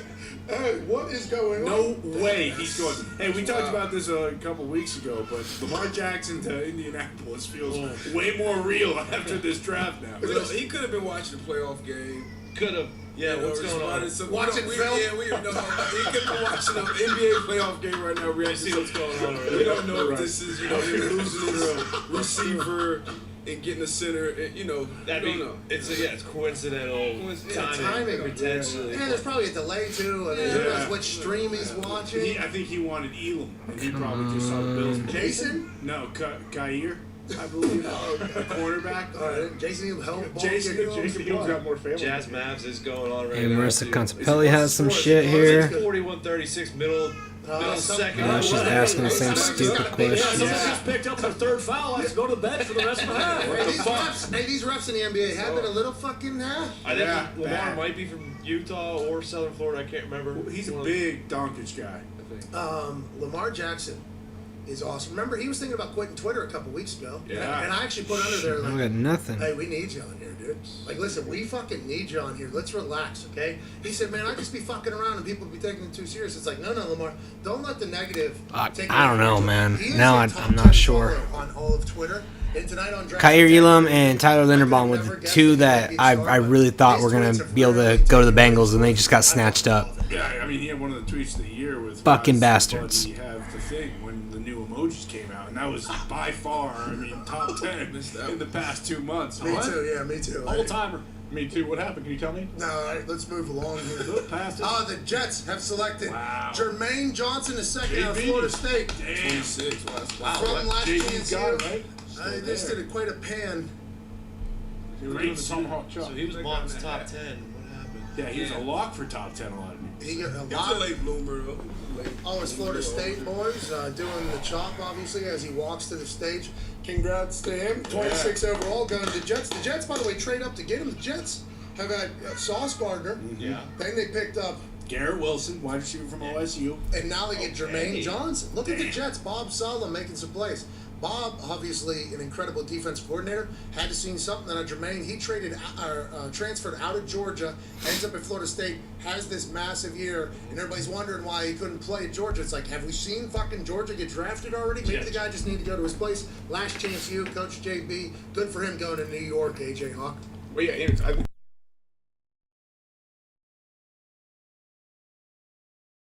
Everyone, yeah, everyone. But hey, just remember this, Jermaine. Fuck, first round draft pick. That's right. First round draft pick, dude. Don't worry about anything else.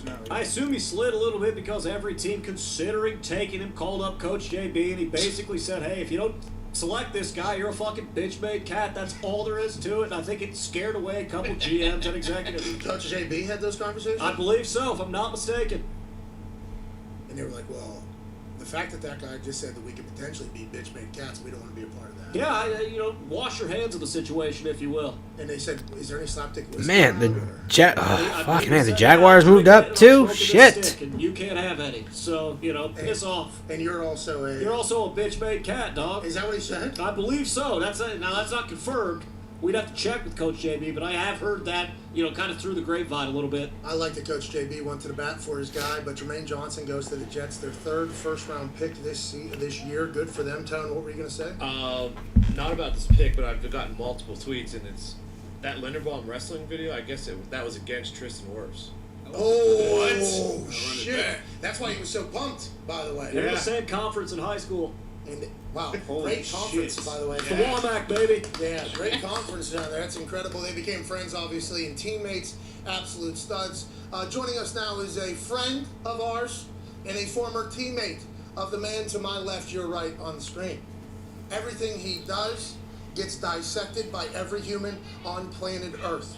The only thing we know is he's the back-to-back NFL MVP. His calves look fantastic. The hair is still growing. A couple weeks ago, he was wearing a leather jacket in Miami talking about Bitcoin. Coolest dude on fucking earth, ladies and gentlemen. Quarterback of the Green Bay Packers, Aaron Rodgers. What's up, dude? What's up, boys? How's the internet? It's a little, I got a couple bars. You got Starlink from Elon. You and Elon boys? Hey, it's been a great fucking show, boys. It has been amazing, man. Hey, I watched from minute one from Brock with the intro. Dude, Mad Mel, Coach Holtz. It's unreal. What a joke, huh? What an absolute joke. We appreciate you. I mean, why? Seriously though, I'm gonna bump you guys for a second. Why watch any other show? I mean, not only are you guys hilarious, but you're giving shit away. Come on. I mean, give me that massage chair. Oh no! Hey, you gotta guess. How many M&Ms in this thing? You think? Oh, it's got to be over 1,000. Well, we don't know. Okay, no clue. Find out tomorrow. You can guess. Hashtag PMS Fandom Spectacular. Put your guess in there and say something nice to somebody in the hashtag. You could potentially win a grand champion prize of $15,000. Wow, a lot of bull. Anyways, let's get back to it. Aaron? The outfits tonight too. A lot of people that know my affinity for you and the boys have been commenting on the belt buckle. You like it or no? I'm a fan. I wish you had a mustache to go with it, with the Canadian tux, but I'm a fan. Speaking of tux, AJ in his robe with his tuxedo T-shirt and his fake books in the background look pretty solid. No, it's a real book. Remember, that one has a title. You know the book. Actually, read it. AJ, which book is it? Aaron actually pointed this out when he walked up here a couple months ago. It's the first thing he noticed. Which book is it? Is the autobiography of Chuck Berry or what? No, that's up top. Your Ayn Rand book is down below. Okay. All right. Okay, pal. All right, let's move along. We appreciate you. You're the best. It's great to see you. You look fantastic, okay? Yeah. You look fantastic. How's everything going? We haven't heard from you for a while now, and obviously the world's excited to listen to you chat on this glorious draft spectacular. How do you feel about life? How do you feel about your relationship with the Packers? How do you feel about how the draft's going? Just everything as a whole, Aaron. You know, I haven't, because of your show, I've watched the last couple drafts. It's been a wild one, all the trades. I mean, I couldn't believe that not only Marquise got traded, but AJ got traded, and the run on receivers that happened, and all the Georgia kids that got picked. Obviously, they had a great defense, but it's been a little wild. As far as me, I'm doing great. I'm sitting out here in the LA area, listening to the ocean, watching you guys on my computer. It's been great. You guys are so far ahead too. That's the other thing that's amazing. You guys have the picks before any of the networks. So again, why would you watch any other show for this one when you guys literally have the information? When you're not showing replays of the little bits or the cut-ins with the super fans and stuff, you guys literally are ahead of every single pick on network TV. They're gonna hate us. They're gonna hate us. Go ahead, AJ. Aaron, what do you think of the linebacker you guys took from Georgia? I think he's a monster. Pat and I saw him play in person. Everyone on that team runs a 4-1, I believe, from that Georgia defense. But what do you think of him? I don't know a whole lot about him. I got some texts right after the pick. He's an athlete's first guy like myself. He was a big hit. This is really important. Oh, he's back. He's back. I'm back. Hey, Malibu, back. come and go. I'm Hey, back. you're in Malibu. I seen that house on Zillow. Back to 2 bars. Back to 2 bars. You didn't say that on Zillow. No, he's athlete's first guy, and a lot of fans in the workout group of his. I got texted from my trainer Ryan Capretta. Big fan of his. Really enjoyed working with him. Say he's a good kid. I mean, obviously fits the bill. He's 6'3.5" and 230. Pair him with Dre. You guys still there? Sorry. Yeah. That's sounds sweet good. words. Yeah, this is our fault, not yours. Sorry. Pair him with Dre in the middle. I think that's pretty good for our defense. Excited to hear that from you because everybody assumed that the Packers were going to try to get some weapons, and nobody has heard from you since Davante Adams got moved to the Las Vegas Raiders. When that move happens, obviously we know the connection and the relationship that you and Davante have. You've talked about it on this show ad nauseum and how much respect you have for him. Did that surprise you? Obviously you're not going to be able to replace a Davante Adams, but how has that conversation evolved with the Packers from you, and what do you think are going to be the steps going forward? Well, we've had a lot of success with the second and third round receivers in Green Bay. You look at Greg Jennings and Jordy Nelson, Randall Cobb, James Jones in the third round, obviously Davante Adams in the second round. Those guys turned out pretty good. So I'm not sure. I think we're about to pick here in a second, but it was a little surprising with Davante.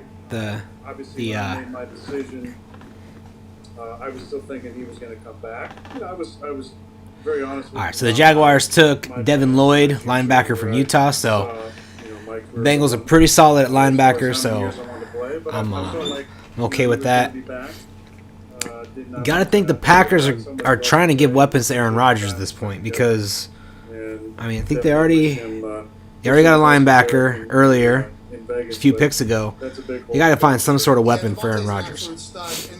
He's got a decent running game already, so at least a tight end. That it did surprise you a little bit. I saw Mad Mel Kiper shake his head, but it doesn't sound like you are that pissed off about it either. You understand business is business, and you have faith and trust in Goody and LaFleur and everybody over at Green Bay, much more now than maybe in the past? Well, it is the business. it's a tough business. It's a wonderful profession, and those of us who've been blessed to play for so long realize that completely. There's a lot of things that happen that surprise you, even still. And I thought that based on the number that we offered Devontae, and being able to play with me for a few more years, would definitely make a difference. But in the end, I think he was ready to move on and wanted my help in making that happen. And it was a tough position to be in for sure, because I love him and I care about him and I want him to be happy. And he's definitely going to be missed.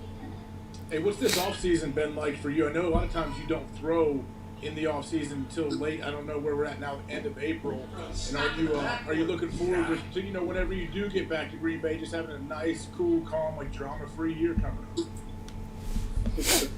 Well, I mean, I threw in this little charity flag football game with you. That was mean, by the way. Was me getting picked off by that JC kid. Yeah, and then you tried to assault him. You tried to assault him afterwards. Hey, don't hand the ball back to me after a pick, man. Hey, you know where I learned that from? Is that dude right there. That dude, where is he? He's right over there. Fire that thing at you. Right over there, man. Over there, AJ and his broken fingers would fire that thing at you. If he wasn't flipping you off on the field, he's firing that big. So not that he ever really picked me off, but like in practice, AJ picks you off, he finds you, and just anybody. He's throwing it back. and one time, Big Mike didn't like it. He was not very happy about it. Wait there, what are you doing? False security. False security. Like, hey, Coach, I'm probably not going to do that in a game, okay? So we're going to be fine. Oh, I love that. Hey, the Packers have made their second first-round selection. They go back to Georgia, back to defense. Defensive tackle Devontae Wyatt. Georgia D lineman is also going to the Packers. So you go linebacker and D line. You talked earlier about second-round and third-round wide receivers and having a lot of faith in the history of the Packers, having a lot of success there. It sounds like you expected this to happen almost. Like, hey, we need to load up on the defense a little bit. Well, I've had a little insight. I've been talking with him throughout the nights. This guy's got sources. Well, it's about time. You got sources. Yeah, thanks, Mel. So I know that they really liked Wyatt early on, and were wondering if he was going to be there at either pick, I believe. And when the linebacker was there in the 20s, and all 6 of those receivers, I believe it was 6 who they had first-round grades on, were gone. I think it was pretty obvious that they wanted to shore up those 2 spots in their mind, which was another inside backer besides Dre, and then a defensive lineman to be in the rotation with Kenny Clark and Dean Lowry and Slayton. So I think it's possible we could maybe move Kenny if this kid. I think this kid's pretty big. Isn't he like 340, 350 or something? Yeah, absolutely. Mad Mel. Yeah, absolutely stout. 340, 350 in that range. You got it. Nailed it. Is he a dog though? Well, if you're going to come play in Green Bay, you better be a fucking dog. So I hope so, Aaron. Is he like a Cocker Spaniel or something else? Well, I'd say more like a Doberman Pinscher, probably. Cocker Spaniels, I know, Lou Holtz was talking about that earlier, but, that sack of shit, who knows what he's talking about. Mel, do you have a question for Aaron? Yeah, I do, Aaron. Love you, pal. Great to see you. Anytime this stuff comes out about Deebo Samuel or DK Metcalf, do you take any stock in that, like these guys actually might get traded to you guys, or is that solely for assholes like me to get all excited just to have our hearts broken a couple weeks later? I mean, I think we've been in the mix with some of these guys. That's what it seems like.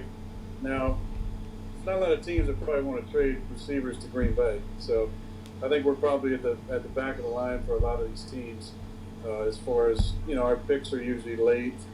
And nobody wants to trade in the division a guy like Deebo probably, but at the same time, I think if you're not going to pay Devontae, obviously we traded him, but he wanted to move on, but going out and paying another guy, I don't know if that makes a ton of sense. Now there's some veteran guys out there that I think could be possibilities, and also we have 2 picks in the second round tomorrow, and I'm sure.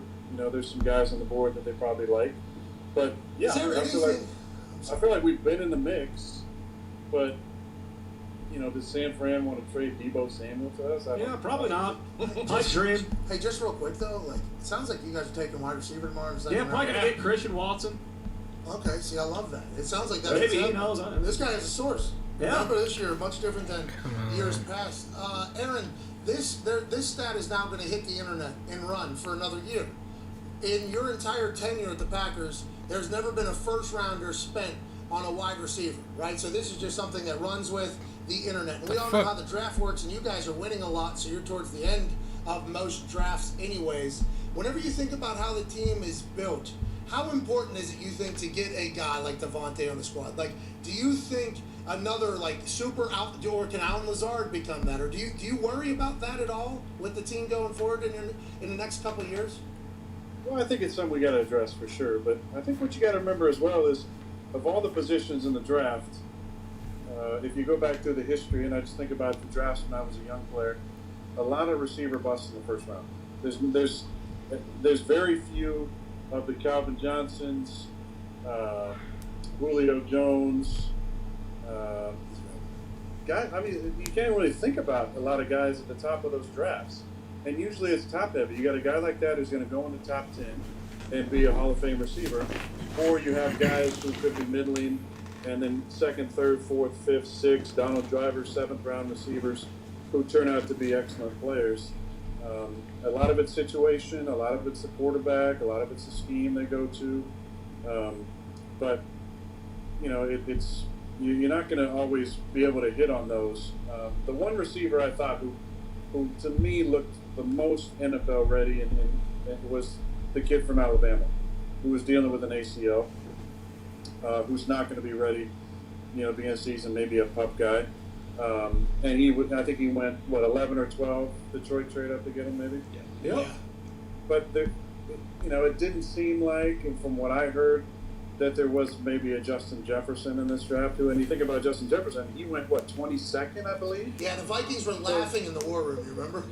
Yeah, it's tough. That's the draft. You never know. You're gonna pick a guy and you expect him to play well in top 10 maybe, and there's busts sometimes. And there's guys who are mid-league players. There's guys who are Packer Hall of Famers that get picked in the top 10, and every now and then there's Hall of Famers, but it's very rare. In 2009, I think might have been the last time we had 2 first-round draft picks, and we took B.J. Raji, I believe, in the top 10, who was a really solid player, important part of our Super Bowl run. He did this thing, right? And then we traded up, I believe, to 25 or 26, and took Clay Matthews, who's the all-time sack leader for the Packers. So again, 25 teams passed on him. We had to trade up to get him in the first round. So who the Patriots take? There's a few guys who are sure things, and a lot of guys, especially in the first round, who you never know. I think about my first round draft, and the guys picked in front of me. There's not a lot of Hall of Famers going in from that draft, and that's just the way it goes.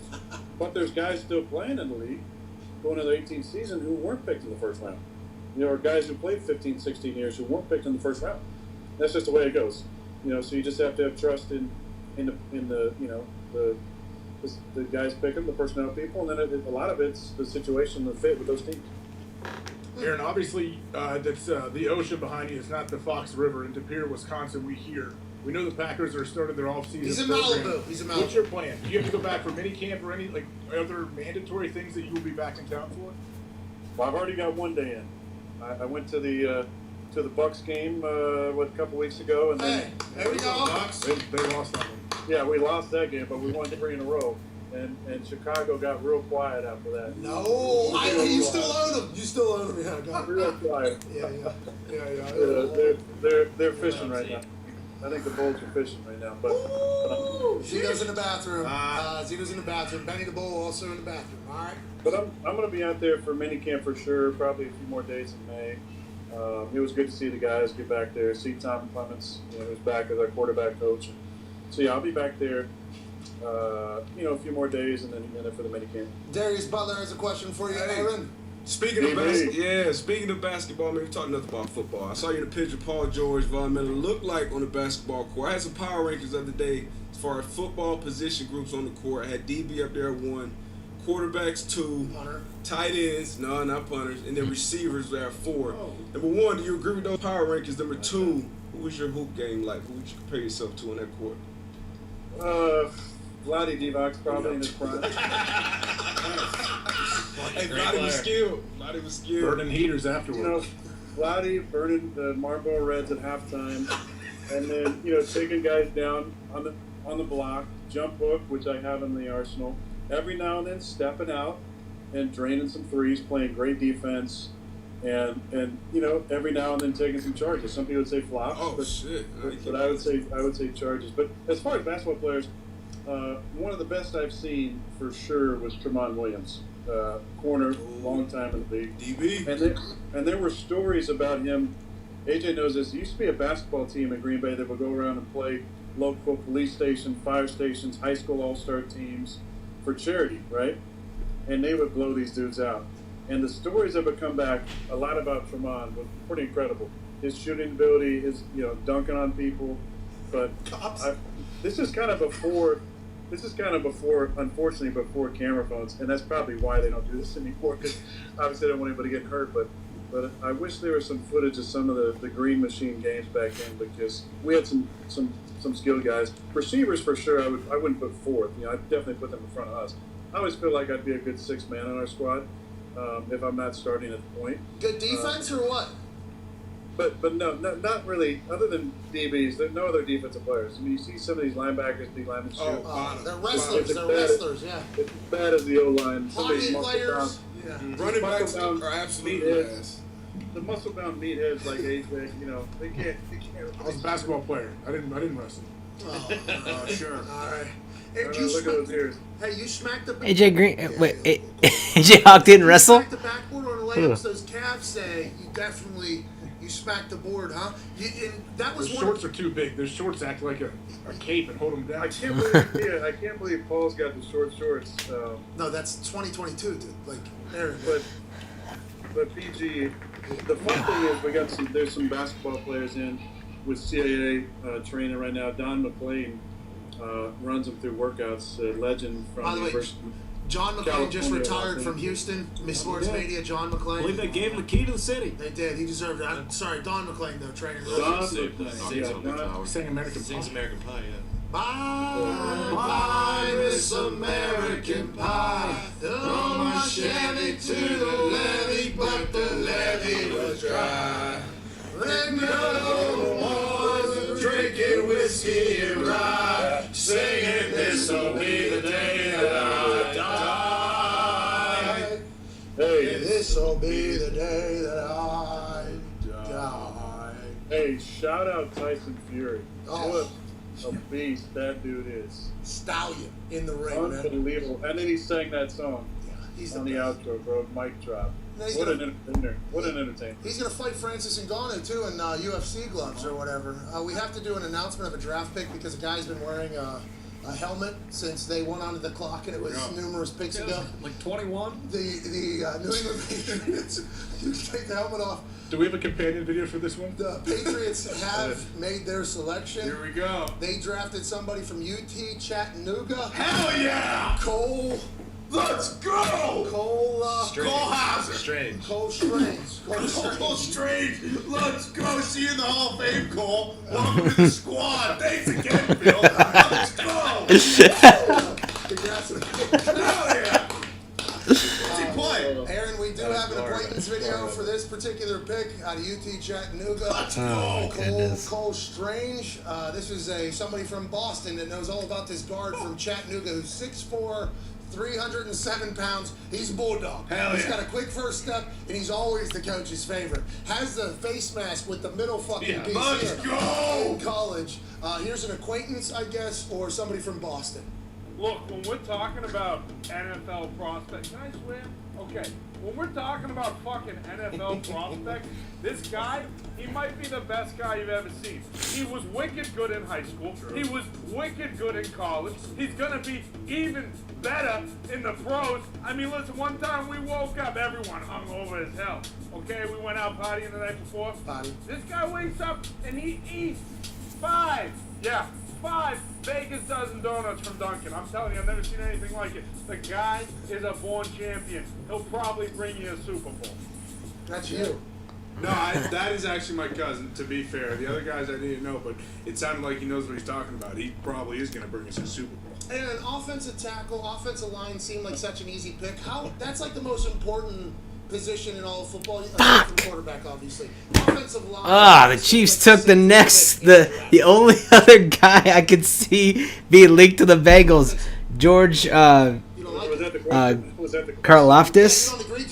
Like, what the hell? Damn it. It feels like it's always just assumed, like, yeah, good decision. Build from the trenches. Like, it's always kind of assumed that way. You don't think that's the case? How you think that maybe offensive linemen can be found anywhere, just like you said about wide receivers? Is that what you're saying? Look, I'm just going off what's happened in Green Bay over the years. I mean, we've had Brian Bulaga was first round pick, Iowa, and he was a stud for us for a long time. But there's not a ton of those guys, I don't think, unless you're picking in the top 10. To be honest, look at our offensive line now. Hilton Jenkins was a second-round pick. Bakhtiar was a fourth-round pick. Josh was a second-round pick. Runyon was a sixth-round pick, I believe. And, not sure who's going to be playing the other spot. But it's not like there's not many teams that have, a bunch of first-rounders across the ball. We've had, Josh Sitton, was, I think, a fourth or fifth-round pick. T.J. Lang was a third or fourth, maybe. Maybe T.J. Corey Leslie was a later pick. Tausch was a later pick. Scotty Wells, who was center for us, was a seventh-round pick. College and Spitz were not first-round picks. So we've made. Hey, a lot of it comes down to, again, situation and coaching and scheme fit. And there's some no-doubters that usually get picked in the top. And I think 3 guys were in the top 8. Yeah, tackles, I believe. Charles Cross, Evan Neal, and Ike Ekwonu. Yeah, so those guys are probably no doubters, and got the chance to be Hall of Famers. Not always, but usually you go in the top 10 at lineman, you're a no doubter. After that, kind of like receiver, you can find guys in the second, third, fourth, fifth, sixth round, and who can play and not just play. Come on, Bengals. Stopgap, but play and be a long-time starter. What are you gonna do? AJ, you got anything for Aaron? Let's send his ass out. Wake up, pal. Jesus Christ. Boss, leave at the wheel. Hey, what's the deal? I watched the TV and a great player was drafted. I don't want to announce it. A guy that I'm a fan of was picked by the Chiefs. Sorry, Pat. Oh, Purdue edge rusher, you're saying? Yeah, say his name. George Karlaftis. This guy's a stud. Damn it. I wanted the Bengals to get him since they already freaking got Tyler Linderbaum and Kair Elam. Fuck. His water polo highlights. I got distracted a little bit. I didn't see Aaron Hare looks good. Are you going to continue to grow this out for this season? Last year I went with the Keanu John Wick look. And somebody gave me a picture the other day, which I feel like is my next go-to look. And that's Nick Cage from Con Air. Oh, hell yeah! You need this? I think you're going to need this. You guys, I think this is the one. Bring up that pic right now. I know you guys can. Bring up that any pic of yeah, he's in the beater and he's kind of jacked. Yeah. And I think he has like a blue. Yeah. You have to shave your forearms to get in the weight room, bud. Yeah, Nicolas Cage is fucking yoked, dude. Not just the calves, too. We're talking whole body. Have you seen the new Nick Cage video yet, though? There's a movie coming out. Yeah. Not video. I said video like there's a sex tape. Are you in it? This movie. Do you know Nicolas Cage? You guys hang out? I don't, but I'm a big fan. I mean, Keanu, for my money, is the best actor in the world, but Nick is a close second. This guy's the best. Mm-hmm. Hey, I love that you referenced when you were dressed up like that. Quite a conversation piece, which pivots to a great conversation ender here and lets you get back to your life, and we appreciate you joining us. And AJ alluded to it earlier, like a nice drama-free season. How pumped are you to be away from last year?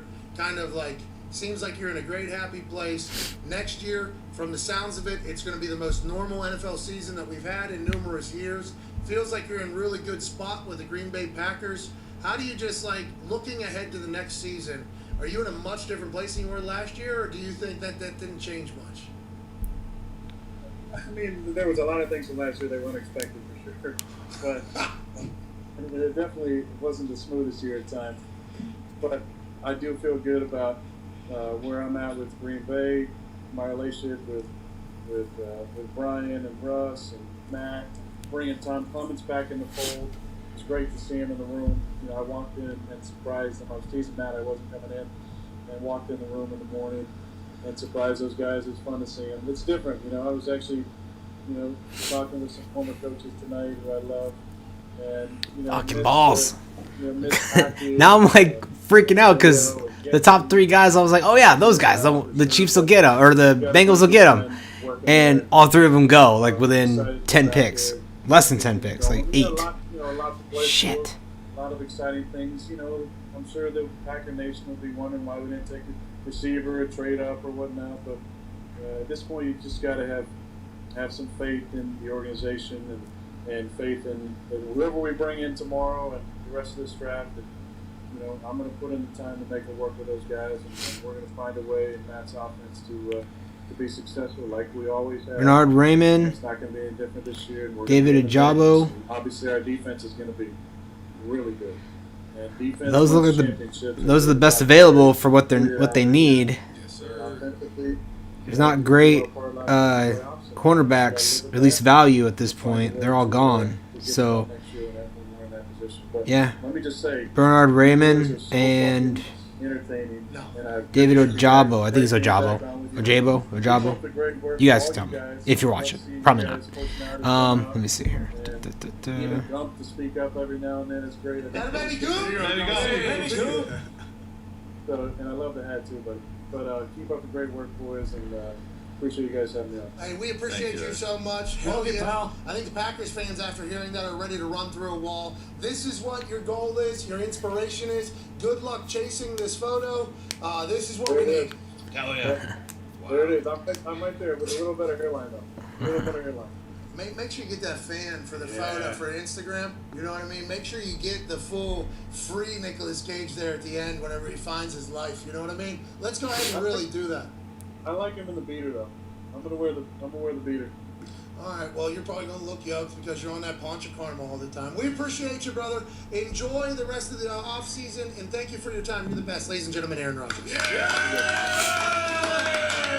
It's very nice of him to join us. Absolutely. And it's almost over. I mean, it's perfect. Yeah, that pick's already in too. Hey, defense wins championships. Hell You're yeah, right. you just got him in there. Even though everybody says that that's not the case. Aaron's like, no, been there, done that. Defense wins championships, right? Yeah, you saw the Super Bowl. They're done. Defense. Oh, you're. Oh. Okay, so. Bucks the year before, their defense carried them until the Super Bowl. Then Tom Brady had a good game, but their defense carried them the first 3 rounds. When football matters, right? You got to be able to run the ball and you got to be able to play defense. Not so much run the ball. It's just a different NFL. You can kind of. Matter of fact, A-Rod is one of the best quarterbacks at that. You get that little pitch to receiver, get a couple blocks, pick up 5-6 yards on first down. That's better than run. Extension of the run game, they say that. Exactly. We have a video of Sean McVay reacting to Daxton Cole Hill. Strange being drafted to the New England Patriots. Sean McVay. Daxton Hill. What the fuck? Oh my, UT Chattanooga to the first round. Hey, where is... How about that? And we wasted our time watching him thinking he'd be at 104 maybe.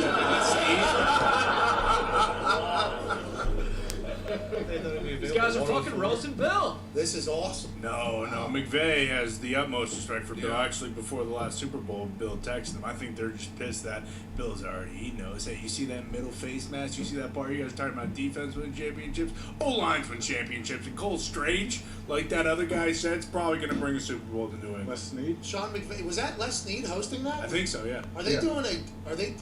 Run that... That's a fucking GM? Are they doing a watch along? Oh my, UT Chattanooga to the first round. Hey, where is... How about that? And we wasted our time watching him thinking he'd be at 104 maybe. Is this a watch along? Why are we watching that? Are they doing that live from their LA house? What are they going on? I think McVay was saying, like, and we were idiots thinking that there was a chance we would get him. Yeah. I mean, either way. I mean, you guys saw that face. That's that people are going to think. So the Bengals just took Daxton Hill, who's basically a safety. It's a defensive back, and I'm fine with it. But you just franchised a safety. I'm. You know, I don't know about this. I'm a little bit frustrated now. I mean. Absolutely not. And there was also no doubt that. I don't really, because this guy didn't come up as a potential Bengals pick, so I'm. Was he worth you wearing that helmet for fucking 2 hours? 1,000%. Look at this fucking guy. He's playing center there. He's playing guard in the photo. Now we're protecting Mac Jones. You kidding me? See you guys in the Super Bowl. Yeah, I'm not sure I like this pick, but I'll have to do some more looking into him because I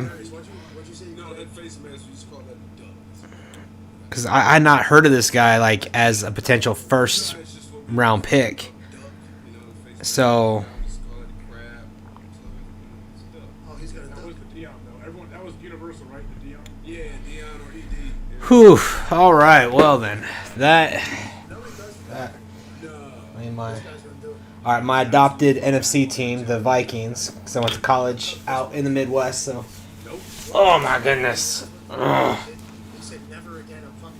this is I'm not sure how to feel. I was expecting to be excited, and I'm not sure now. Whew. Oops. So, I'm. It's looking like at least on the Twitter, that the Bengals insiders and stuff were all saying that this wasn't necessarily a bad pick because the Bengals needed DB help. They needed more of a cornerback help. But I guess he could probably play cornerback, but so. This is the bin that Tom Diggs is referring to. 867. Okay, that's not going to be enough. Okay, if you haven't heard yet, if you've joined late, use hashtag PMS FanDuel Draft Spectacular with your guesses. Because it is the draft spectacular. Yeah. With your guesses for how many peanut M&Ms are in there. Yeah. Damn. That's a lot. Include your. How many bags you put in there? I don't think there's any peanut M&Ms. They're all peanut butter M&Ms. There's a mix. Yeah, well, because there's people in the office, I think, that have troll accounts that try to win these things. I do. So we had to fucking mix it up, so they couldn't do any math. Hashtag PMS FanDuel Draft Spectacular. Include your cash tag to be entered to win with your guess for how many are in there, and you could win a Callaway driver, an Oculus, a PS5, a massage chair. And if you don't win those, don't worry because 50 people will win $500. Wow. Holy Is shit. that it?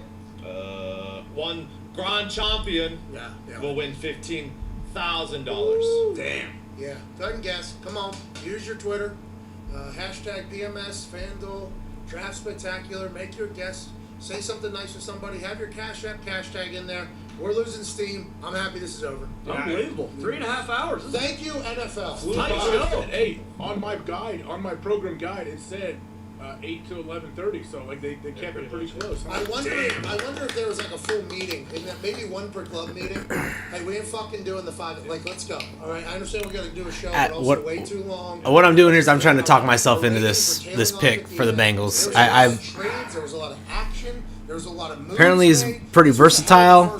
He can kind of play any secondary position from what I'm seeing here, but What's Rodgers wearing? Oh, here we go. I haven't seen him. What's he doing? Let's go. Is he out in Vegas? Is he wearing one of those, is he wearing a carrot top outfit? You see him yet? If this isn't a quarterback, only one quarterback. Is he wearing a Chris Angel, which is definitely the under 2.5, which was at -1? It was -2 something, I think. It might have changed. Oh, when it went to 2.5, it changed. Yeah. Pick is in. Oh, he's got a. Oh, he looks awesome. Bro, he looks sweet. A sundial? Is that a Flavor Flav chain? That's exactly Flav. Yeah, the clock. Nah, that's Chris Angels. Oh, no, it is. It's mesmerizing. But it's, Well said, Tony. Is this a part of a Chris Angel bet? What is that chain? that thing spins, you will be mesmerized. I'm not looking at it. I've seen that type of shit before. All of a sudden, Chris is gonna. Lewis Steen! There you got it. Lewis Steen out of Georgia. Wow. First round draft pick. Congratulations. He can always say that. 32. Last pick of the draft. yeah, you motherfuckers skipped the Bengals again, bastards. Always disrespecting my Bengals. Rightfully so most of the time, but this time, fucking. Wyatt, the linebacker, went to Green Bay. Davis. Trevon. I believe it was Fires. Two both in Green Bay. Hey, that's incredible. Hey, congratulations to the Georgia team that wins a national championship, and basically all their dogs get paid. What a night! What a round! Seam will hit you. He will hit you in the mouth too. Oh, he's so dumb. him and Hitman Harrison Smith in the same. He's the dude. That's literally the secondary. first thing it says. Yeah. Big hitter. Yeah. He's a dude who, when we were at the national championship, 6'2", 200 pounds. was the dude who made the hit on the sideline and then fucking stared down Alabama's sideline, if you remember. Yeah, I do. Popped him. Look at this fucking guy. Safety, 6'2", 200 pounds. This is what me and AJ were talking about when they jogged out of that fucking tunnel. That was the largest, fastest, most athletic defense of all time. Yeah. They close ground faster than any defense I've ever watched. It's crazy. He just ragdolled that fucking guy right there. This might have actually been it. Dog. Oh, yeah, right here. Yakum. That was fourth down? No, third down. That was the third down. What a dog, dude. Yeah, let's go. 145 tackles, 14 pass breakups, 2 interceptions. Congrats to him. Congrats to him. Congrats to the team. All right, let's go around the room real quick. Talk some table with Matt Melkiper. Big takeaway from the first round here in the draft spectacular, the third annual one. I suppose the Packers got better, but pretty fucking underwhelming, to be honest with you. What's that all about? I don't know. I wanted a fucking receiver. I wanted to trade up and maybe get, but Raj came on and said, hey, don't poop your pants, cool it, you'll be okay. Got 2 absolute dogs from Georgia, so yeah, what's not to like? We'll see what they do tomorrow. Boston Connor, your takeaway: you had a face mask helmet on for about a couple hours, and you get a guy out of UT Chattanooga. Yeah, if you find a guy that wears a face mask that has duck, as Darius said, middle, right down the middle, you draft that guy immediately. Probably should have been the first lineman off the board. Greatest GM of all time says that. Forever. And I assume tomorrow we're going to make some pretty big moves. At Diggs, fan of the Steelers. Only one quarterback goes, and it is to Pittsburgh, from Pittsburgh. Kenny Pickett, your thoughts on the first round of this NFL draft? Thank you to the GMs for moving quickly this year. And you were right. You said it perfectly. Only one quarterback was worth a first-round pick this year, and we were the only team to get that quarterback, so that's a win, I'm pretty sure. Hey, congrats to the Steelers. If he works. We don't know. Yeah, we'll see. If it works. We don't know. We think it will. Darius? A lot of big names got traded tonight. Friends of yours, what a wild draft spectacular, and thank you for joining us. This is awesome. Appreciate you for having me, man. Like you said, it's been a wild offseason, obviously. A lot of receivers moved. You expected Debo to move. That didn't happen, but I think the Jets might have won this first round, man. They got better. Obviously drafted Zach Wilson in the top of the draft last year, but you went and got Garrett Wilson. You got Sauce Gardner, lockdown corner, and then Jermaine Johnson could have been the top 10, 12 pick on a lot of people's board. The same draft, same round. Joe Douglas doing his thing up there in New York. They had 2 in the first round. They traded in another one. Yeah. They have 3 first-round picks, and it sounds like they hit on all of them. Once again, we have no idea. We have no clue. AJ Hawk, your thoughts on this draft spectacular as opposed to the others? You dressed the exact same as Tone Diggs, which is cute and awesome. Yeah, I think Sirianni and the Eagles made some noise today. I think they got better, and I think they did some things that we were not expecting. So credit to Sirianni and the whole Eagles organization. I don't really remember anything that happened exactly here. I'll have to kind of take it all in. I kind of blacked out here the last 3.5 hours. Sure. I am very excited to go to bed and react to all of this tomorrow. Tone Diggs has a hand up. One last thing. I just need to update. Mitt did not win the mock draft. Oh, Jesus, no. I don't want to say he came in last. I mean, there's Tony Diggs. Why you came in last? Shit. Well, if you're not first, anyways. Exactly. Then who got a good one, Diggs? You can say the winner? I can Schrags was the winner. Hey, baby, Schrags. Of course he was. Friend of the show, Schrags. Not even on TV tonight for some reason. Yeah, he's only on night 2, night 3. They didn't want to put him in here and fucking just ragdoll all the other insiders. Can I just say I'm excited for all these young men in Las Vegas tonight who are definitely going to enjoy some cocaine. All right. Great job back there, Yinzer, Johnny. Zito, incredible work tonight, buddy. Thank you, guys. Foxy, this whole week you've been fucking killing it, pal. Foxy hasn't slept in 4 days for tonight. We appreciate you. Hey, Foxy, thanks, pal. You've done a great job, and the Foxy flick was unbelievable. Goomp, thank you so much for all your contributions. You're a fucking man. Hey, how about a shout out from Aaron there, too, huh? Appreciate that. Appreciate the hat. Hat game super strong. He says, Goomp, living the high life, dude. 5 dogs taken tonight over to Georgia. Ooh, love that. Most ever taken from one team on the defensive side of a ball in the first round. Even like my Florida State teams back in the day? Yes, sir. Miami. Wow. Miami? Yeah. 5. Because remember, what was that Miami-Florida State game? They talked about the roster. I forget what year it was. And there was like, I think 30 guys or something, like 30 or 40 NFL guys or something. Florida State was in the top 5 for like 20 straight years when Bobby was there. Do you remember this? You're a Florida guy. Do you remember? I was thinking the Miami, Ohio State when AJ that national championship. Yeah, the fake pass interference. That was higher. Like total pros, a bunch of them. I don't know how many first rounders, but think about that. 5 guys from your offense or your defense in 1 year are not only draft picks, they're first round picks. So the other 6 starters are what, juniors and they're or sophomores? Like if you have most schools, if you go there and you watch practice and they have one guy like, I think this guy will be a second to third round guy. You're like, oh cool, man. No, we got 5 first rounders on one side. How about Jermaine Johnson being judged because he had to transfer out of there to get some playing time to get some reps? It's like when they had a bunch of fucking dogs up there. I mean, actual first round talent. Congrats to Georgia. Congrats to everybody. Billy, great work in the back. Bruce, great work. Fan Cam, we got 2. They were great. They were unbelievable. We appreciate them. Thank you for handling all the giveaways, all the winners of the PMS FanDuel Draft Spectacular guessing game here with the M&Ms. Can't wait for somebody to count those tomorrow. All the other giveaways, the PMS SeatGeek Spectacular 100K, PMS SeatGeek Spectacular 125K. What a fucking joke of an existence. Thank you to Chris Ballard, Tom Telesco, Cliff Kingsbury, Aaron Rodgers. We will see you all tomorrow at noon for a Feel Good Friday first round draft recap reaction. Fucking guys, ignored the Bengals again. Disrespectful. Disrespectful. Stuff to talk about. A lot of stuff to talk about. Probably have rap sheet, probably have Shregs on, hopefully. Really Fucking bastards. Stories, hopefully, on some of these trades. How about Cliff Kingsbury saying, we had it for a while, only 4 people knew. I feel like there's a lot of information that we got tonight, too, that people are probably going to talk about. It just came out that Hollywood Brown requested a trade at the end of the season. Okay. Where was Shefty on this one? In Rappaport? Well, accumulation of information. They lock and key, only 4 people. We congratulated Cliff Kingsbury on being able to keep that tight. Hey, who's Hollywood's agent? Credit to him, too, by the way. That's how these things leak. We're sitting there talking. Antonio Brown. Yeah, he might be a part of Donda Sports. Paradigm. Did you listen to the album? I did. Me too. I supported that. I put a stream for every song. For sure. It's crushing. It's got some good features. Yeah, it's like 50,000 listens right now. It's absolutely. Yeah, a couple of the songs. They're great. AB's back in the league this year, you think? I don't know. I think him saying he's not getting the surgery until he gets signed. Yeah. That may. All right, so I'm turning this off. So he looks like he's enjoying life. Turn this off. We're done with that for now. So I am. I don't know. I don't know how I feel about this. I'm struggling here because it's I don't know much about Daxton Hill, so I'm gonna have to look him up.